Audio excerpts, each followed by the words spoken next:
Lord of the Mysteries Chapter 61. Translator, Atlas Studios. Editor, Atlas Studios. The fool that doesn't belong to this era, the mysterious ruler above the grey fog. King of yellow and black who wields good luck. Audrey Hall recited the three descriptions to herself silently. She suddenly felt a tumultuous wave of emotion go through her, preventing her from maintaining her spectator state. As an aficionado of mysticism, she had learned Hermes that was used in rituals and had tested out the rituals that fellow noble aficionados mentioned in private gatherings before she was pulled into the grey fog or made formal contact with beyonder powers. None of those rituals had any effects, but they had given Audrey a basic understanding of the structure of incantations. Thus, she knew clearly what these three incantations described and signified. The descriptions usually described one of the 7 gods that looked over this world. Thus, the Fool's incantation was claiming status equal to the Lady of Crimson, Mother of the Secrets, and the Empress of Disaster and Horror. Is Mr. Fool the unknown, mysterious, powerful, godlike entity that Glaint spoke of? The source of danger that we must avoid in rituals? Audrey quickly recalled the comments made during the strange rituals which she and her friends did not dare attempt back then. She was momentarily at a loss for words. Alger Wilson, who knew and understood much more than Audrey, shivered from the bottom of his heart. If the ritualistic magic which Mr. Fool designed truly points to him to allow him to accept our requests, we would have to be addressing him with him. He is to be addressed in the third person, which is reserved for gods.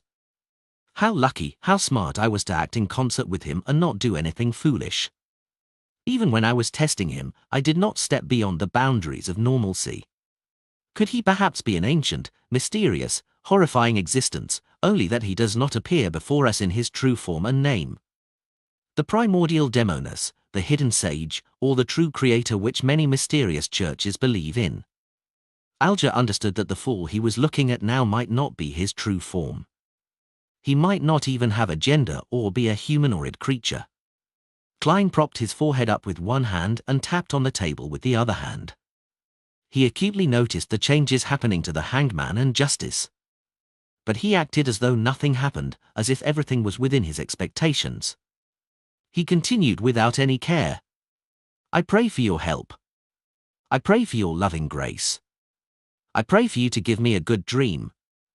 Moonflower, an herb that belongs to the red moon, please bestow your powers to my incantation. Fingered citron, an herb that belongs to the sun, please bestow your powers to my incantation. He finished describing the incantations that belonged to another type of ritual. After he was done, he smiled. Lady, sir, have you memorized it? Ah. Audrey exhaled. She quickly covered her mouth and recalled seriously. With her improved memory as a spectator, she quickly processed the information and repeated the incantations as a form of confirmation. Alger acted more normally. His pen did not stop for a moment, no matter what he was thinking about. After Klein confirmed that Audrey was correct, he smiled and said, if this test is successful, then we shall modify the ritual next time to achieve what we want to do. I hope that you will have the time to complete the ritual no later than Wednesday. He intended to come in here again on Thursday night to ascertain if the ritualistic magic was successful. As for why he did not allow the Hanged Man and Justice to directly request a leave of absence, Klein was worried that he would be unable to discern if the results were from them asking for leave or merely the outcome of an attempt of the ritualistic magic. Was he to pull them into the gathering if that happened? By your will. Audrey and Alger replied respectfully, collecting themselves. According to the Hanged Man's suggestion last week, we shall have a time for casual conversation after all official issues have been discussed. Who shall begin? Klein gave a hand gesture signaling for someone to start. Audrey sighed and said, Mr. Fool, the suggestion you made regarding the exam selection and the separation between civil and political matters has received the approval of many members of Parliament. Perhaps it could become a reality. Of course, with the efficiency of this government, the bill will only appear half a year from now at the earliest. She was not worried that the Hanged Man would track her down using this piece of information. She had intentionally and intermittently dropped hints and guided those proud wives to think that they had conceived the idea. Those ladies had rushed to tell their husbands, their fathers, and their brothers. At that moment Audrey felt as though she was watching a flock of golden peacocks showcasing their tail feathers. She believed that those women would drill it in themselves that they came up with the idea to claim the glory for themselves. They would soon forget about what Audrey's role in the matter was, fighting among themselves to see who thought of the suggestion first. Check out latest novels on novel-bin.com. Using this remarkable way to change the system of a kingdom gave Audrey a weird sense of satisfaction, as if she had found a way for a spectator to influence the plot of a play. Let's hope so, Alger replied sarcastically. He paused for a few seconds, then glanced at the fool. He deliberated before saying, in recent decades, the amount of activities of the various secret organizations has seen an upward trend. In fact, there are even new secret organizations appearing, some of them having reached scale with a good number of beyond us. Are you trying to ask me for the reason? I have not even gained access to information about illegal organizations. Klein merely smiled without commenting on the hanged man's news. He changed the subject and said vaguely, an ancient power is about to wake from its slumber. For example, the power represented by the Antigonus family diary. Is that so? Alger muttered softly to himself, as though he recalled something. Klein swept his gaze toward the hanged man, then past Justice and said with a smile, if there is nothing else to share, then let's end today's gathering here. By your will. Audrey and Alger stood up together. Klein moved his finger and severed his connection with the dark red stars. He watched as the two figures vanished from the magnificent palace. He stood up and turned toward his own chair, which was also the back of the seat of honor at the bronze table. He looked at its symbol. Radiant stars formed a strange symbol. It was not a symbol that fit anything in Klein's present understanding of mysticism. He observed it closely before identifying the pupil-less eye, a symbol representing secrecy. He also saw contorted lines that represented change. Each of the symbols were missing a portion and were overlapped with each other, creating a new symbol. An incomplete secret and an incomplete change. What do we get when we add them together? Klein creased his brows and muttered to himself, unable to come up with an answer. He retracted his gaze and walked along the ancient, magnificent palace. His eye scanned every corner of the palace. Back when I casually imagined this place, it was merely a rough concept. I did not describe the shape of the palace, table, or chairs. Where does this design come from? The best choice? The first prototype? Or are they a reflection of reality? Klein suddenly had a question he neglected previously as he looked at the palace. Sigh, I have to say that even though I am a keyboard warrior, I am lacking experience in many areas. I am also not observant enough, to the point of only realizing this question now. With such a self-reflection, Klein made a serious effort to examine every corner of the palace, but did not find any other living things or anything strange. Klein did not dare to venture deeper, which seemed to be an illusory land without boundaries. He was afraid that he would end up completely lost. Wow, this place is indeed filled with mysteries. Who knows if there will be any changes to this area when I become more powerful? Klein sighed. He unleashed his spirituality and enveloped himself within, causing him to feel the rapid rush of plummeting. Everything flew past quickly. All kinds of illusions shattered. He tore through the grayish-white fog and saw reality. He saw the table, curtains, and clothes rack in his room. Backland, Empress Borough. Audrey saw the oil painting that hung on the wall. She felt the softness the down-feathered pillow under her head provided. She did not stand up immediately. Instead, she seriously recalled what had happened during the gathering, as if she was watching a play she had already watched.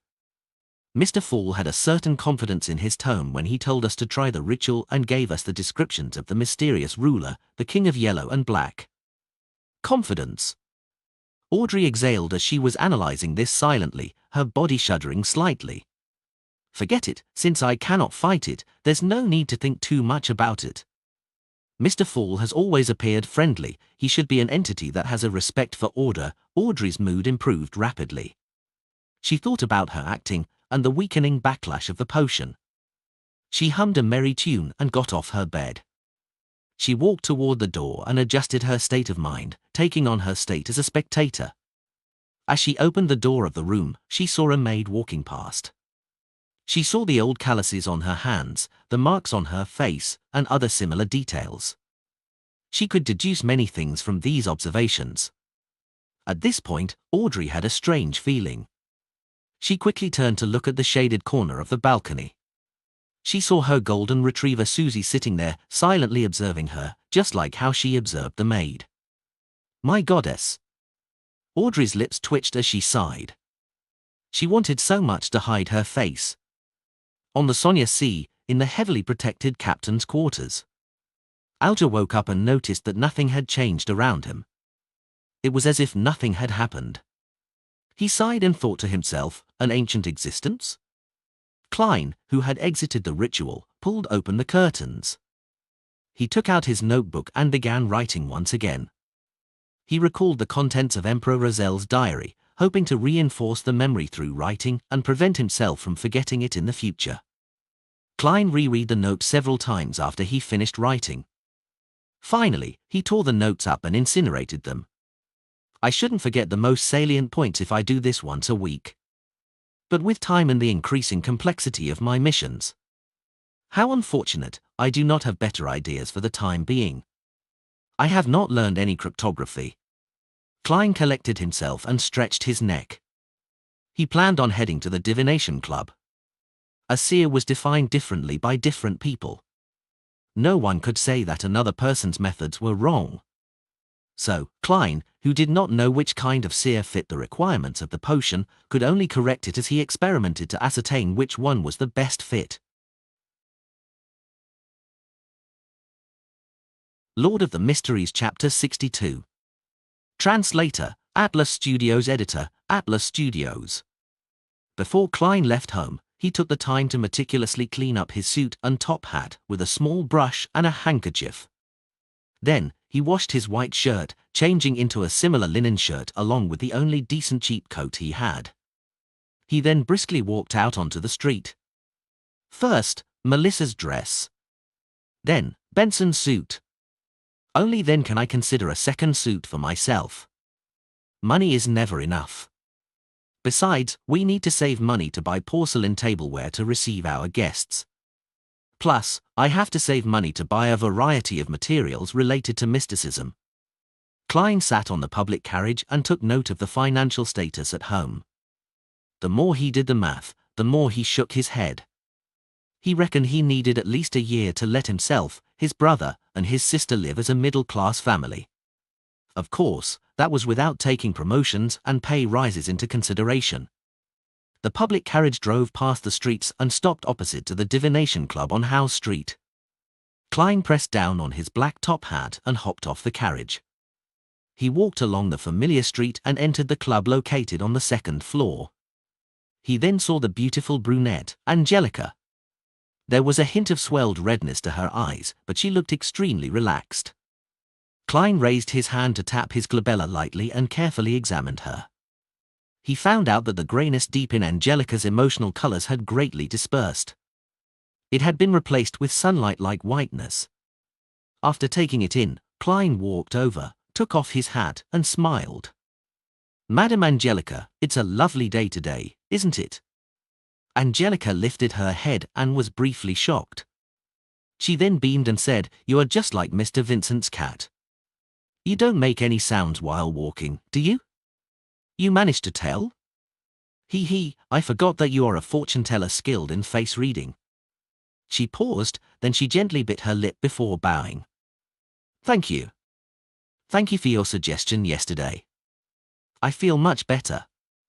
I haven't been this relaxed, happy, and contented in a year. Upon hearing her show her sincere gratitude, Klein was infected with the joy and happiness she had. The corner of his lips lifted, and he said, "It's my pleasure." As he spoke, he could feel his spirituality relax and turn livelier. Is this what the seer potion wants? A seer that can really help the inquirer? Klein pinched his glabella as though he was thinking before secretly tapping twice. It had to be said that he found the action of activating and deactivating his spirit vision in practice insufficiently inconspicuous. However, the problem was that he hadn't thought of a better solution yet. As he had just become a seer recently, his spiritually had yet to reach its limit, and the same was applied to his mastery. Hence, there didn't seem to be many suitable locations for an activation switch for his spiritual vision. The glabella was the best option by far. When I become a true seer after fully digesting the potion, I should be able to design a more inconspicuous activation motion. Klein nodded unnoticeably and walked towards the half-opened meeting room. Coffee or tea? Angelica asked hurriedly. Desi coffee. Klein answered. He planned on trying out all the drinks the Divination Club had to offer. Then, he saw that there were 6 or 7 members present, but not Hannes Vincent, who was almost always was. Mr. Vincent isn't here. Klein stopped in his tracks and asked a passing question. Angelica was taken aback as she said, Mr. Vincent doesn't come every day. He accepted an invitation to give a lecture for a divination organization at Inmat Harbor. Are you looking for him? Not at all. I was just curious. After all, I've seen him every time I've come here. Klein shook his head with a smile. Meanwhile, he realized that there was a familiar face among the 7 members present. Glacis, who had divined for him before, was present. Glacis was reading some information on the table with his monocle when he suddenly sensed someone looking at him. He lifted his head, cast his gaze. Obvious joy suffused his face as he propped himself up with both hands and stood up. He dashed towards Klein and stopped before him. Good afternoon, Mr. Moretti. I have been wondering if you would come today. I heard from Angelica that you are not a doctor, but a fortune teller who is good at face reading? Klein smiled. That's not the only thing I'm good at. Mr. Glacis. You no longer seem plagued by your ailment? He pinched his forehead and tapped his glabella twice. He noticed that Glacis' health colors had returned to normal. Yes, I was very regretful for not taking your suggestion back then. Luckily, there is a very amazing apothecary near my place. He gave my wife a magical medicine which brought me away from death, Glacis said emotionally. As a quasi-member of the Nighthawks, Klein asked out of occupational interest, very amazing apothecary? Very magical medicine? Magical? How magical? Is it within the range of beyond us? His chapter is updated by November, EL being.co/m. He said that it was a kind of folk medicine from Lemberg. In short, it helped with treating my illness a lot, Glacis answered, without noticing anything abnormal about the question. Folk medicine apothecary? Klein tapped his glabella as though he was thinking. What's his name? Where does he stay? As you know, even a fortune teller can't guarantee that they would remain in the pink of health all the time. Perhaps I will need to go to purchase some medication from him in the future. Klein learned from his teacher and classmates that the current health system in the world was in a nascent state. There was almost no cure to many diseases, so the magical medications and miraculous apothecaries still controlled the market. There was no harm in knowing more, since it could one day serve useful. Glacis answered honestly, his name is Lawson Darkwade. He has a tiny store at 18 Vlad Street in East Borough named Lawson's Folk Herb Store. Thank you. Klein remembered it and spoke sincerely. Glacis turned around and invited him to sit beside him. At that moment, Angelica came over to serve the coffee she brewed. Compared to Southville coffee, Desi coffee is more fragrant, but has quite an inferior taste. Klein took a sip and savored it for a moment. Glacis hurriedly deliberated his words when he saw Klein put down his white porcelain cup. Mr. Moretti, can I request a divination from you? I will pay according to a price you set. 8 pence is sufficient. I will not raise the price out of the blue. Klein was hoping that someone would request his divination services. Do you need a divination room? All right. Topaz. Glacis led the way with much more familiarity. After entering the divination room and locking the door, Klein sat behind the long table. He asked in a serious voice, Mr. Glacis, what would you like the divination to be about? I have an investment opportunity, but the amount of money it involves is huge. If it fails, my family and I will take a heavy hit. I wish to know if it will be a successful investment. Glassy volunteered the information. I had divined using tarot cards previously. A divination after purifying my soul. The result was pretty good. Yes, I did the interpretation myself, but I did not violate the principles of those symbols. Klein thought and asked curiously, "It'd be great if you could describe the entire situation once more and give me your information again. It'd be best if you have the other party's information, too. We will do an astrolabe divination." All right. Glassy organized his words and said, when Mr. Lenivas examined the Hornaces mountain range, he discovered a gigantic mine rich in high-quality iron ore. He poured in all his savings to buy that land and hired a professional company to survey it. The result was a heartening one. He lacks funds needed for subsequent developments, so he formed a steelworks company and intends to apply for a loan from the bank using the project. At the same time, he will also issue a corresponding number of shares to raise its initial capital. The plan is still in its preparatory stage and promises fat returns. Klein, who had been reading the newspaper recently and also happened to be a history expert, knew that there were shares in this world. He also knew that the concept of shares was derived from Emperor Razel. Yeah, him again. During the colonization of the southern continent, he had set up the Sibrin Company and solved the nation's fiduciary matters successfully by raising funds from the public through the issue of shares. As such, he had the first mover's advantage from colonization. Because the returns were great, this development continued on. For example, there were railway shares, mining shares, steam development shares, and so on and so forth. There were some that succeeded and there were some that failed. Hence, it catalyzed the formation of organizations like the Backlund Stock Exchange. Besides that, the Emperor Razel had created national bonds, unit trusts, and other financial products. The former had become the most stable form investment, with a return of 4 to 6% interest. Klein remembered that Benson had once said that if he could inherit £3,000, there was no need to work hard any further. The stable annual interest of about 5% would result in an annual fixed income return of £150, roughly equivalent to Klein's annual income at present. This is known as rentier capitalism. Klein sighed and asked carefully, "Are you sure there's nothing wrong about this? Is Lenivas trustworthy? I've seen his property papers and the inspection report. There is the Civilaus County government stamp and an endorsement of a professional company. Plus, inside Mr. Lenivas's office is a group photo of him with Sir Dueville and the mayor." Glassy nodded in reply. Group photo? That doesn't mean anything. Klein, who was born in an era of information explosion, had seen too many similar incidents. He didn't buy the story because of that. However, it didn't matter if he believed it or not. He could only pick up a pen and draw a corresponding astrolabe according to the crucial time and information that Glassy had provided him with. After a long while, Klein pointed to the astrolabe and said, "You should be able to tell that this will be a very unsuccessful endeavor. Below the flourishing surface is a cliff, a chasm. My divination suggestions going around it, to avoid it." Glassy fell into silence, his mouth turning agape a few times before he closed it.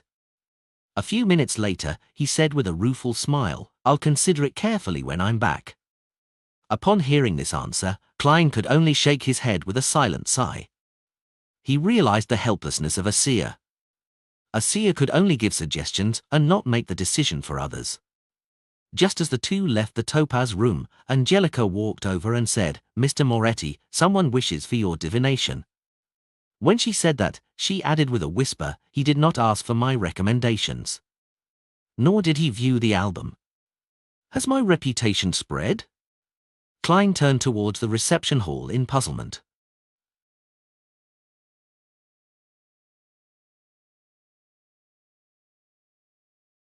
Lord of the Mysteries Chapter 63. Translator, Atlas Studios. Editor, Atlas Studios. Klein proceeded a few steps forward and saw the client. He was dressed in a formal black suit and a half-top hat. He held a gold-inlaid wooden cane and his short blonde hair flared from the sides. His nose was aquiline like a hawk's beak. Anna's fiancé. The Joyce Meyer that went through a terrifying ordeal. Klein, who had seen him in his dream divination, immediately greeted with a smile. "Good afternoon, Mr. Meyer." "Good afternoon, Mr. Moretti." Joyce took off his hat and bowed in greeting. "Thank you for the advice you gave Anna. She cannot stop praising how miraculous you are." Klein chortled and said, "I did not change a thing. You should be thanking yourself. Without your determination and your hope for a better tomorrow, you wouldn't have been able to overcome such an ordeal." After the exchange of pleasantries, Klein could not help but lampoon inwardly. Does this count as mutual professional bootlicking? In all honesty, I still find my coming back alive a dream. I still cannot believe that I survived wave after wave of terrifying ordeals. Joyce shook his head wistfully. Without waiting for Klein's reply, he asked curiously, "You knew who I was the moment you saw me. Was that because of my unique nose, or because you divined that I would visit you?" "I had your detailed information." "That is enough for a seer," Klein answered vaguely, behaving like how a charlatan would. Joyce was indeed stunned. More than 10 seconds later, he squeezed a smile. "Mr. Moretti, I wish to request a divination from you." The moment he finished his sentence, he suddenly realized something. Mr. Klein Moretti had addressed himself as a seer, not a fortune teller. A seer. "All right, let us head to Topaz." Klein gestured. At that moment, he felt as though he should have worn a long black robe. He tried to keep his words to a minimum to accentuate the mystique of a seer. Joyce Meyer locked the door behind him after entering the divination room. While he observed his surroundings, Klein seized the opportunity to tap his glabella twice and activated his spirit vision. Joyce sat down and set his cane down beside him. He pulled on his black bow tie and said hoarsely, "Mr. Moretti, I wish for you to interpret my dream." "Dream interpretation?" Klein acted as though it was within his expectations, but was merely asking for confirmation. He saw that the colors representing Joyce's health were dull, but none of them signified an impending illness. The colors symbolizing his emotions were predominantly blue, and its darkness showed that he was obviously high-strung. Joyce nodded seriously. "I have had the same horrific dream every night ever since the Alfalfa arrived at Inmat Harbor. I know that this could be associated with the trauma of the ordeal and that I should go see a psychiatrist, but I suspect that this is no ordinary dream. A normal dream would definitely have some details that are different even if they recur every night, but this dream is, at the very least, constant in the parts which I can recall." To a seer, these kinds of dreams are seen as revelations given by the divine, Klein said, half consoling and half explaining. "Can you describe the dream to me?" Joyce clenched his fists and up to his. He thought deep for a moment before saying, "I dreamed that I was falling from the Alfalfa into the ocean. The ocean was dark red, as if it was filled with rotting blood. As I fell, I was grabbed by a person on the boat. I could not identify him, but I know that he was very strong. And I was also holding onto a person in an attempt to save him from falling into the sea. I know that person. He was a passenger of the Alfalfa, Eunice Kim. Because of his weight and his struggling, I could not bear the weight and could only release my hands and watch him get devoured by the sea of blood. At that moment, the person above me also released his hand. I flailed my arms, hoping to grab onto something, but there was nothing. I could only plummet rapidly. Then I wake up in horror, sweat covering my back and forehead." Klein held his forehead and gently rapped it as though he was thinking. He then organized his words and said, "Mr. Meyer, nightmares, similar nightmares, and repeated nightmares, these are all psychological problems and have a corresponding source. The same nightmare recurring time and time again is a reminder from your spirituality. It is also a revelation given to you by the divine." Upon seeing Joyce appearing confused, he elaborated, "Do not have any doubt, an ordinary person's spirituality is also capable of giving reminders. I do not know what exactly happened on the Alfalfa, but I can see that it was a tragedy of blood and steel. It has left a deep trauma in you." Seeing Joyce nod slightly, Klein continued, "You must have been very horrified, very fearful on the ship. It is easy for a person to lose their observational skills when overwhelmed by such intense emotions, thus missing signs that they should not have been missed. This does not mean that you have not seen those signs, but you have disregarded them, you understand? Disregarded. In your subconscious, in your spirituality, the details that you have missed are present all the same. If the thing that the detail is pointing toward is important enough, then your spirituality will remind you in the form of a dream. Previously, I had similar case of disregarding a feeling, only to later realize that the diary was with Ray Bieber. But I was more sensitive and had stronger spirituality. I was also more knowledgeable about mysticism and thus could make a deduction more quickly. Klein paused for a few seconds and looked into Joyce Meyer's eyes. Did Mr. Eunice Kim, who you let fall into the sea of blood, requested you of something on the boat, but was ultimately unable to escape his fate? Joyce fidgeted his body unnaturally. He opened his mouth several times before answering. Yes, but I do not pity him. Perhaps a few days or a week from now, you will see in the newspapers how cruel and evil he was. He raped and murdered at least 3 ladies and tossed a baby into the raging sea. He also led a bunch of savages who had lost their rationality and brutally massacred the passengers and crew of the boat. He was scheming, strong, and evil. I did not dare, nor could I stop him. I would only have forfeited my life. I am not doubting what you did, Klein said, making clear his stand. Then he explained, but your dream is telling me that you are feeling regret and sorry. You believe that you should not have released your hand back then. Since you believe that killing him was an act of justice, then why are you feeling regret and sorry for it, so much so that you have recurring dreams about you releasing your hand? I don't know either.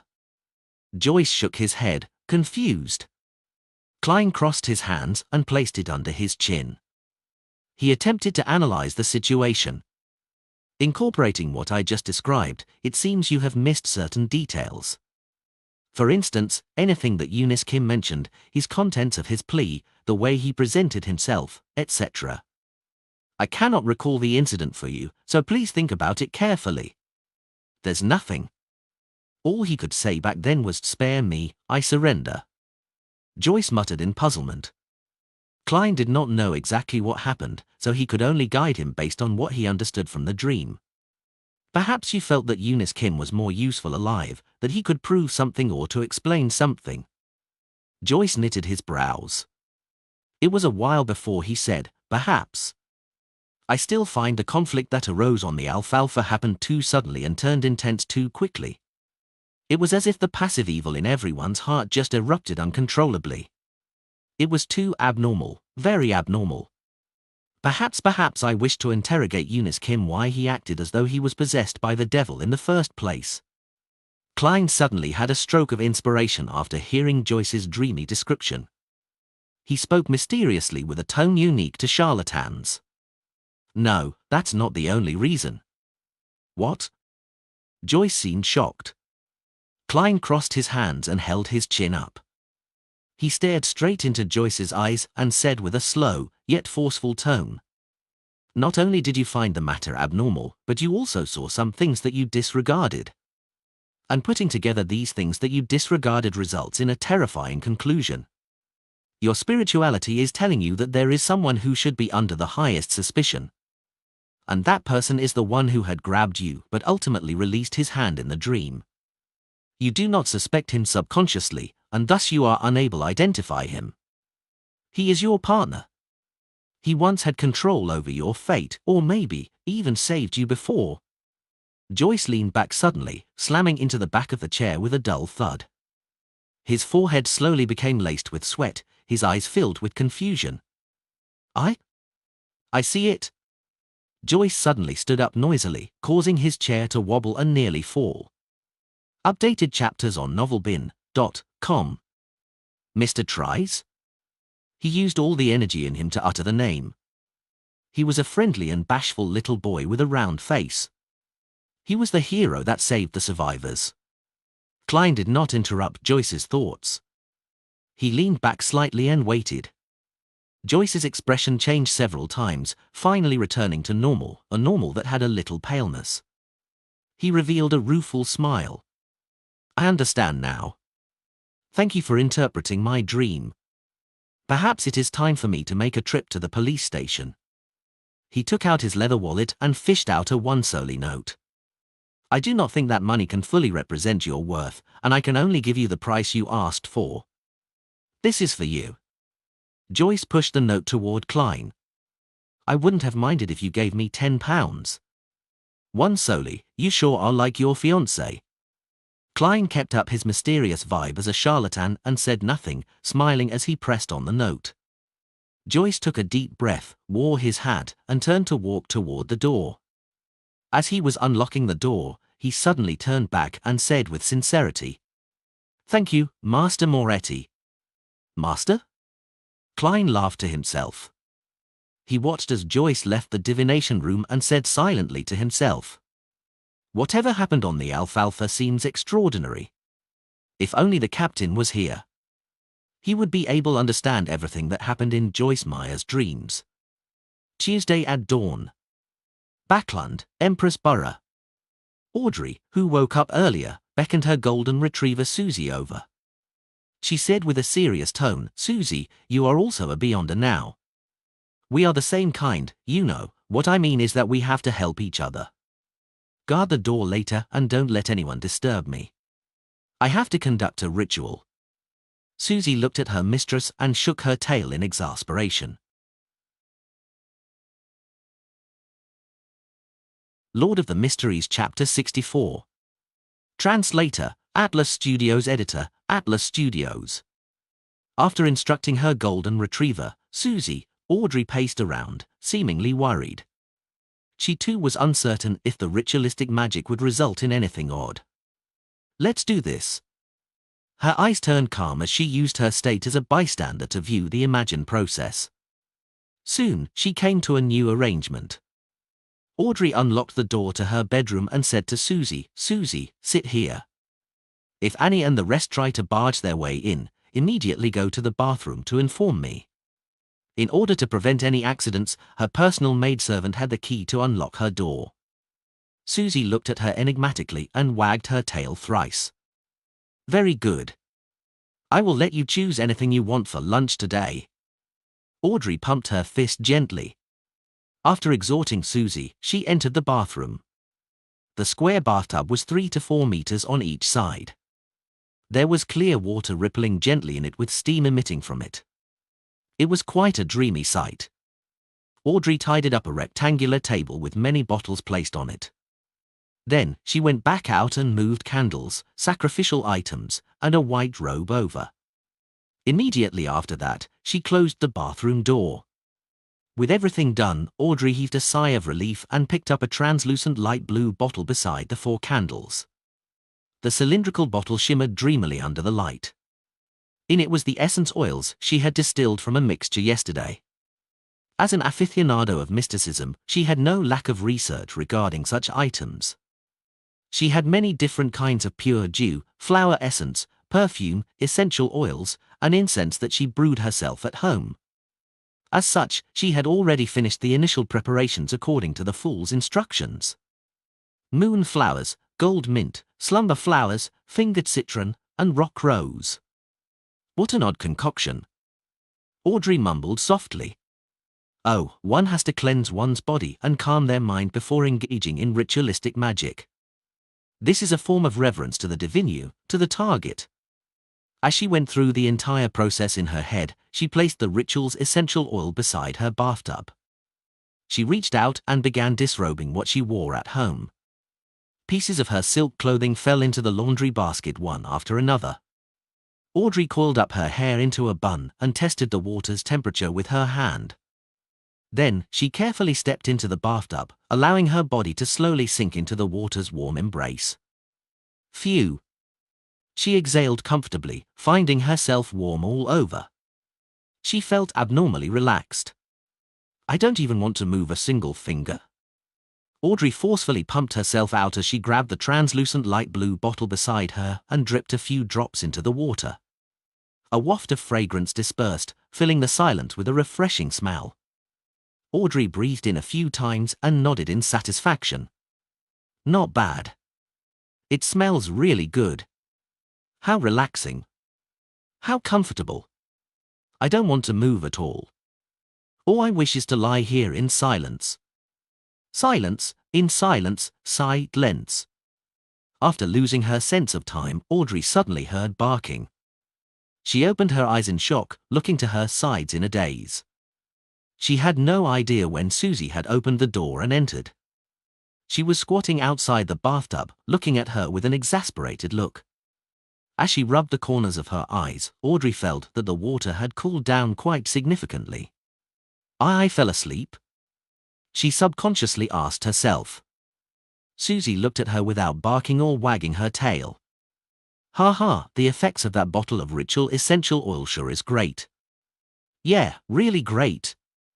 Audrey chuckled dryly as she explained with a cheerful tone.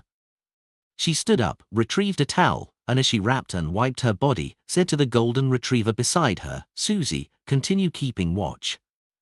Do not let Annie and the rest enter. Only when the golden retriever left did she secretly stick out her tongue. She threw her towel aside and wore a clean white robe. After closing the door to the bathroom, Audrey recalled the ritual she had memorized. She picked up 4 candles and placed them on the 4 corners of the table. A loaf of white bread at the top left corner, a bowl of Phanepotter noodles at the top right corner. Smells great, but it's a little cold. No. It's not time to think of this. Paella at the bottom left corner and desi pie at the bottom right. Audrey set up the altar according to the fool's description seriously, shaking her head twice during the process. After she was done with the preparation, she left her 4 candles lit. She picked up a silver knife and stabbed it into a pile of coarse salt. After narrating the sacred incantation in Hermes, Audrey raised the knife with beautiful patterns and placed it into a cup filled with clear water. Ale newest chapters on no/velby/n/.com. After focusing her mind, she pulled out the silver sacred blade, cogitating her spirituality to spew out and spread from her blade. Invisible energy spewed out as Audrey held the knife and circled the altar once. When she felt that a spirituality wall was fully erected around her, she expelled all the uncleanliness and distractions outside. Maintaining her spectator state, she prevented her excitement and joy from affecting the ritual. She put down the silver knife and picked up the tiny light blue crystalline bottle and dripped a drop on each candle. Sizzle! A faint fragrance emanated as Audrey's body, heart, and soul seemed to attain tranquility. She drew a breath as she lowered her head in reverence and began chanting the incantation in Hermes. The fool that doesn't belong to this era. You are the mysterious ruler above the grey fog. You are the king of yellow and black who wields good luck. I pray for your help. I pray for your loving grace. I pray for you to give me a good dream. Moonflower, an herb that belongs to the red moon, please bestow your powers to my incantation. Fingered citron, an herb that belongs to the sun, please bestow your powers to my incantation. Right after Audrey chanted the incantation and hoped to cogitate the contents of her plea, she felt there was a stir within the spirituality wall. She saw a dark red star swirling on the back of her hand. Her heart leaped as she hurriedly closed her eyes and calmed her heart to plead sincerely. When everything was over, she surveyed her surroundings wondrously, but did not find anything odd. Is that all? Audrey knitted her eyebrows slightly as she whispered. The king of yellow and black who wields good luck. The fool that doesn't belong to this era. In the Blue Avenger's captain cabin, Alger Wilson in his windstorm robe was silently reciting the 3 lines of description he had heard in the afternoon. He seemed to be attempting to find clues of the person's identity through it. He shook his head and stood up in a clearly vexed manner, but ultimately did not do anything. Alger was not at ease inside the Blue Avenger, an ancient ship that was a relic from the Tudor dynasty. Although he was already in control of the ship, he had a gut feeling that there were still many hidden secrets, just like the Blood Emperor. Therefore, he planned on using the ship to test the fool's powers, but did not wish to attempt the unknown ritualistic magic on the ship. Alger ruminated for a few minutes before leaving the captain's cabin and went on deck. He said to the few sailors, "We will be reaching the Rorstad archipelago soon. We will be anchoring there for a day." The sailors immediately cheered as they shouted in unison, "Thank you, Your Grace." As the ghost ship did not need sailors, there were very few sailors on board. There was no need to worry about their supplies, being able to enjoy fresh food and clean water. However, day after day of voyaging at sea and the nearly unending vistas exhausted them both physically and mentally.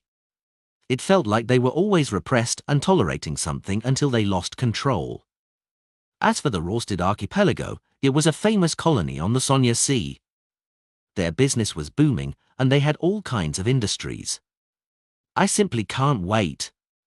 A crew member gyrated his hips and sniggered a meaningful laugh that all men would understand. On the public carriage toward Zoutland Street, Klein, who was reading the newspapers leisurely, suddenly jolted. He seemed to hear an ethereal voice calling out to him. Shapeless murmurs resounded in his mind as his forehead throbbed uncontrollably. The contents of the calling that could not be heard left as fast as it came. In just 10 seconds, it was gone. Klein pinched his forehead and resisted the throbbing pain deep in his brain.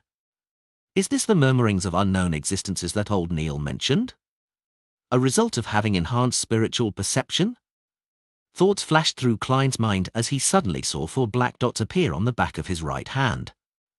They were like tiny inconspicuous moles.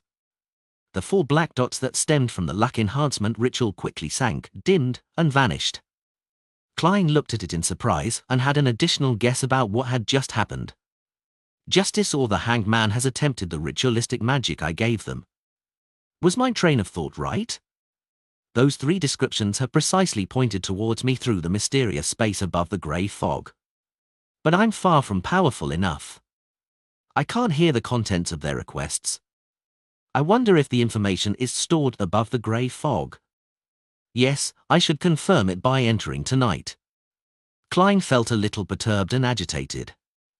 He quickly raised his newspaper and hid his face, preventing anyone from seeing the changes to his expression. Soon, he arrived at Zoutland Street and entered the Blackthorn Security Company. Before he could greet Roseanne, Klein saw Captain Dunn Smith walk out. He held a piece of paper with a portrait on it. Take a look at this internal warrant of arrest. A very cruel and vicious beyonder has entered Tingen. Dressed in his black windbreaker, the hatless Dunn swept his gaze over and handed the piece of paper in passing. Klein received it, and the first thing that entered his vision was a portrait sketch. The sketch was a boy with a round face. He looked amiable with a tiny hint of bashfulness and was fairly young, probably about 18 or 19 years old. Tries, a suspected beyonder. The initial estimate is that he's a Sequence 8 instigator, and we are not eliminating the possibility that the Theosophy Order is behind it. The culprit behind the massacre of the Alfalfa. According to a witness testimony, he came to Tingen after leaving in Mat Harbor. His current whereabouts are unknown. Tries? Alfalfa. It's actually a crime committed by a beyonder? Klein suddenly recalled the dream interpretation from yesterday afternoon and Joyce Meyer's description. He immediately said, "Captain, I know one of the witnesses. He might very well be an important witness." "I know. Joyce Meyer. My help was requested by the machinery hive mind last night. I saw you in Joyce's dream. Many details have led to the confirmation that the Alfalfa tragedy was a result of tries." Dunn's grey eyes looked unperturbed as he chuckled. "How uninteresting. Captain, thankfully it was my rest day yesterday and not me acting as seer during working hours." Klein lampooned. He barely missed the horror of being caught skiving by his direct superior. He asked instead, which sequence pathway is instigator? What kind of organization is the Theosophy Order? Was instigating others to kill each other the method tries used to eliminate the side effects of the potion, or was it a requirement needed to advance? Dunn thought for a few seconds and said, "Coincidentally, it's about time for you to learn the relevant information regarding Beyonders and the mysterious organizations. You shouldn't be ordered by old Neil to keep reading the historical documents all the time. Captain, wasn't the reason for recruiting me to be your history expert?" Klein did not dare point out the problem as he nodded seriously. "All right."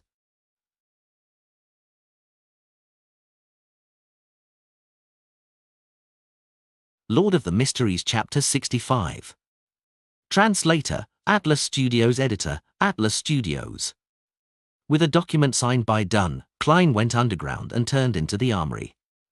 Dunn is right. It's time you understand the different beyond us and the various secret organizations. Dressed in a black classic robe, old Neil read the note without finding it surprising. Instead, he supported the captain's decision. He then added immediately with a smile, "After all, you will be heading to the underground market with me tomorrow night." Tomorrow night? Klein did not conceal his pleasant surprise as he asked to confirm. Old Neil nodded and said with a sigh, "I'm a person who can't sleep when in debt. I always wish to settle them as soon as I can. You did not seem to act so previously. You left it to the last moment before using ritualistic magic to resolve the problem. So, I'm not the only one suffering from procrastination. Wait, is there a need to euphemize afraid to spend away the money to repay a loan?"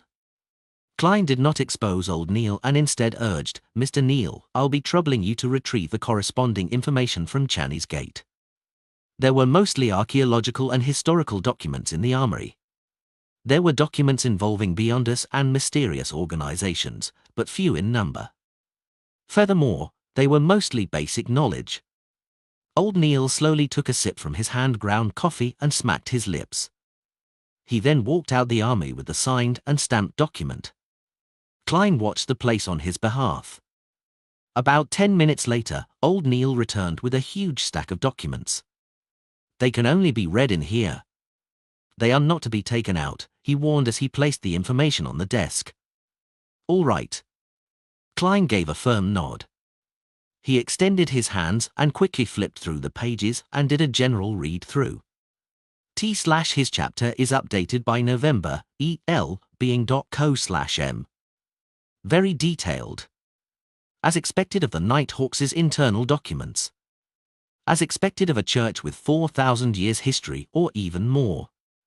Klein sighed inwardly as he glanced through the documents. Not only did the documents introduce the various secret organizations, it also listed down many of the sequence pathways. It was very complete. Some of them only wrote the potion name of the corresponding sequence, while others only described the beyonder abilities of the corresponding sequence. Some were completely missing and left blank. While holding back his excitement, Klein found the sequence pathway that led from Seer. He ruffled through the pages and soon found a familiar word. Then, his delighted expression quickly froze because there was no corresponding potion named sequences 7 and 8 after Seer. Thankfully, the abilities of the two following sequences are present. Klein silently exhaled as he calmed his mind and read the description seriously. Sequence 8, potion name unknown. The corresponding beyonder is good at fighting with artifice and very crafty. Good at fighting with artifice? This is the next advancement of Seer? Why does it feel odd? I'm not a hunter. Am I going to become a melee mage? What does crafty mean? My intelligence is enhanced, making me good at fooling the enemy. Klein was stunned. He even suspected that the Nighthawks' information was wrong. There were corresponding case studies appended, but he could not find a reasonable explanation despite reading it repeatedly. He cast his gaze lower as the description of sequence 7 entered his eyes. Potion name unknown. The corresponding beyonder is good at many spells that can be quickly cast. Fuses one's body's skill and supernatural powers as one. That's more like it. This is what an advancement of a seer should sound like. Klein heaved a sigh of relief. After seeing the case studies of sequence 7, he cast his eyes to the overall description of the pathway. This sequence pathway was first established by the Solomon Empire's Zaratal family. During the conflicts of the Fourth Epoch, the family was not fully destroyed. The family's name was occasionally heard in the history of the Fifth Epoch. It is suspected to be connected to the ancient organization, the Secret Order. Zaratal? Upon seeing this name, Klein's eyes constricted. He had just seen this name appear in the remnant diary pages of Emperor Roselle yesterday afternoon. Roselle's acting came from a reminder by the mysterious figure known as Zaratal. Because of that mysterious Zaratal, Emperor Roselle regretted not choosing Seer. Therefore, I was indirectly influenced, turning me into a Seer. It makes acting return to the embrace of the seer. It feels like it was all predestined. Klein knitted his brows and felt that things were somewhat different. Just from the logical chain, he did not feel that there was anything wrong in any aspect. However, in the domain of mysticism, predestiny often manifested things and involved new problems. In addition, transmigration is quite a baffling matter. It's just confusing. And the guy I possessed tried to commit suicide because of the lost notebook of the secret order. Klein thought for quite a while and had many guesses, but lacked the information needed to prove them. Phew. After repeatedly reading the information, he finally suppressed his ideas and read the other records. He first found the Sailor sequence and discovered that it indeed belonged to the Lord of Storms. For an old opponent that they haven't faced for perhaps more than 2,000 to 3,000 years, the Nighthawks' internal records were rather detailed. Sequence 8, Folk of Rage. Ancient name guardian of the windstorm. The corresponding Beyonder can release several strikes that exceed ordinary thresholds when enraged. Their strength and speed are greatly enhanced. Facing them is like facing a storm. Sequence 7, Seafarer. Ancient name windstorm priest. The corresponding Beyonder is also a scholar of astronomy and geography. They have an intuitive grasp of magnetic fields, ocean currents, wind direction, and clouds. A boat with a seafarer will never get lost at sea. They are even more beloved by the oceans and gain enhancements in every aspect at sea. They are friends of water. They can act freely underwater for more than half an hour. They can cast a limited number of water-related spells. Some are a result of their own capabilities and some are a bestowment from the Lord of Storms, for example. A Sequence 7 Seafarer is very powerful. Klein nodded while in deep thought. He suspected that the Hanged Man was a guardian of the windstorm, if not a seafarer. From how he has recently advanced, it was more likely he was the latter. This also indicated in a way that the Hanged Man was either a member of the mandated Punisher or a pirate who had been secretly absorbed by the Church of the Lord of Storms. Impressive. Impressive. Klein flipped back a few pages and found the advancement of Spectator. He discovered that the description was identical to what the Hanged Man had said. Sequence 9 Spectator was like a seer. They lacked direct combat means and could only observe a target to obtain information, gleaning the true thoughts of the target. By doing so, they could provide subtle influences and guidance to cause situations to develop in a way they wish. Sequence 8 Telepathic was the advancement of Spectator.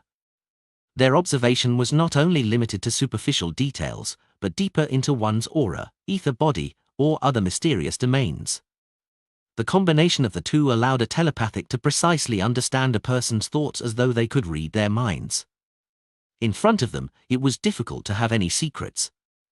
Sequence 7 Psychiatrist, which was also known as Psychianalyst, had further enhancements above the Sequence 8 foundations. They could begin directly influencing a target.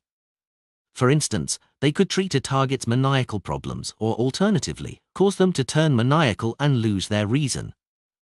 Beyond that is very difficult to be noticed. After reading the description, Klein made a reasoned judgment. After understanding the relevant information concerning the gathering members, he flipped to the Church of the God of Steam and Machinery.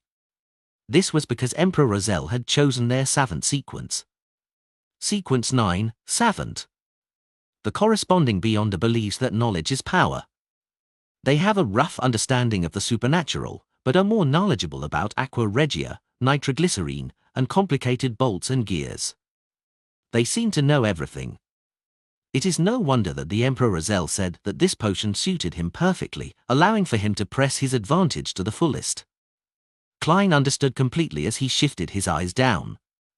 After several case studies, the corresponding Sequence 8 finally appeared in Klein's vision. Archaeologist. They possess a good deal of knowledge about history and outdoor survival, as well as forbidden knowledge about ruins. They have a strong enough body and ability to face everything. Sequence 7, Appraiser. They can intuitively understand the powers and problems of most extraordinary items, and can use them while keeping danger at its lowest. As Klein's security clearance was insufficient, he only had access to sequence pathways up to 7. It left him a little frustrated, but there was no other way around it. He only wished that Backlund would quickly send over the sealed artifact 2-049 to determine if Ray Bieber was a descendant of the Antigonus family. That way, he would have a chance of becoming a formal member and obtain a higher security clearance. Collecting himself, Klein read the material seriously from cover to cover. He knew that the sequences following Corpse Collector were Gravedigger and Spirit Medium. He also knew that there was no information about the sequence 8 of the Mystery Prior Path. Not only was there no name for the potion, but even the description had been left blank.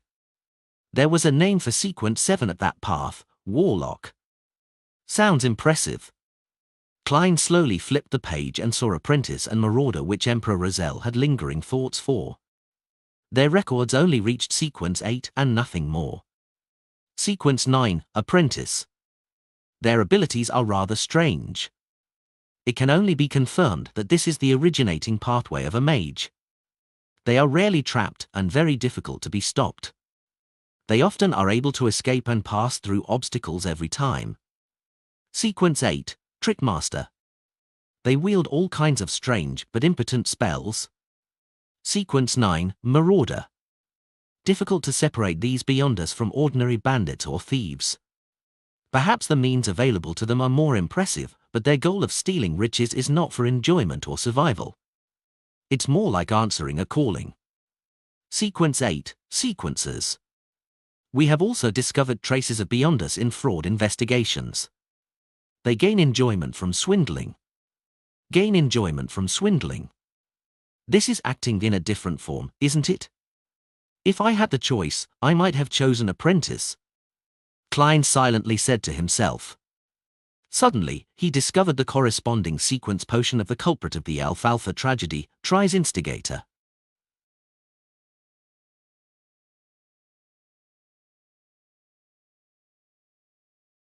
Lord of the Mysteries Chapter 66. Translator, Atlas Studios. Editor, Atlas Studios. Sequence 8, Instigator. They are adept at triggering the evil desires deep in people's hearts, causing contradictions and inciting conflict, thus resulting in bloody massacres. The description isn't detailed enough. From the looks of it, the Nighthawks do not understand the capabilities of this potion well enough. But it does match the characteristics of the Alfalfa tragedy. Klein cast his gaze up and read the corresponding sequence 9 for Instigator. Sequence 9, Assassin. Can transform their bodies in a short period of time and become light as a feather. They can also utilize vision equal to that of an eagle. Every assassin is adept at hiding in the shadows. They have dexterous steps and have the ability to release all their strength in one blow. After reading the description, Klein was left completely confused. Assassin. The advancement from Assassin is Instigator. This advancement is just as odd as how a seer advances to a class that is good at fighting with artifice. Some sequence pathways advance in a very ordinary fashion, such as Spectator. Yet, there are sequence pathways that seem to violate intuition and logic. Well, that might not be completely true. Perhaps I just haven't discovered some of the hidden common points. For instance, assassins and instigators can both bring catastrophe to others. But I can't figure out the advancement of Seer. Hey! Could it be of the Gandalf 1 lineage? After adding some supportive magic, the other attribute points are dumped into strength and techniques. Updated chapters on novelbin.com. As Klein lampooned in a speechless manner, he silently shook his head. He flipped to the section about the secret organization, the Theosophy Order that involved instigators. Theosophy Order. A secret organization that appeared in the Fifth Epoch, which is the early era of the current epoch. They believe that the mind is fundamental to a person, while the physical flesh is a cage that restrains the mind. The reason why humans do evil is a result of the physical body's influence.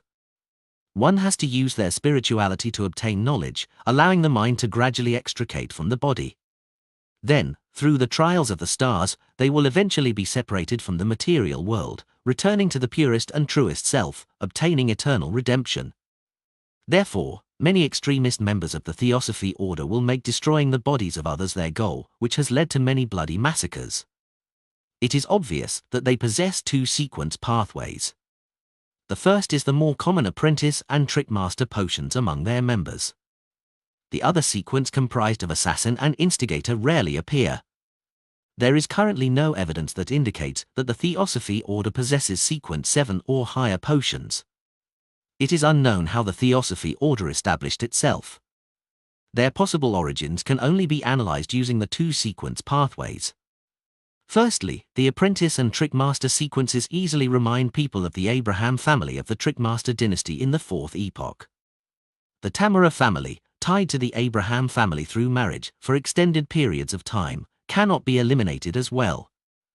Secondly, assassin and instigator point towards the Demonist sect. The Abraham, Tamara, Antigonus and Zaratul families, the Solomon Empire's Dark Emperor, the Tudor dynasty's Blood Emperor, the Trunsoist Empire, and the Jacob and Ammon families that the Hanged Man had mentioned. There are really lots of secrets buried in the history of the 4th epoch.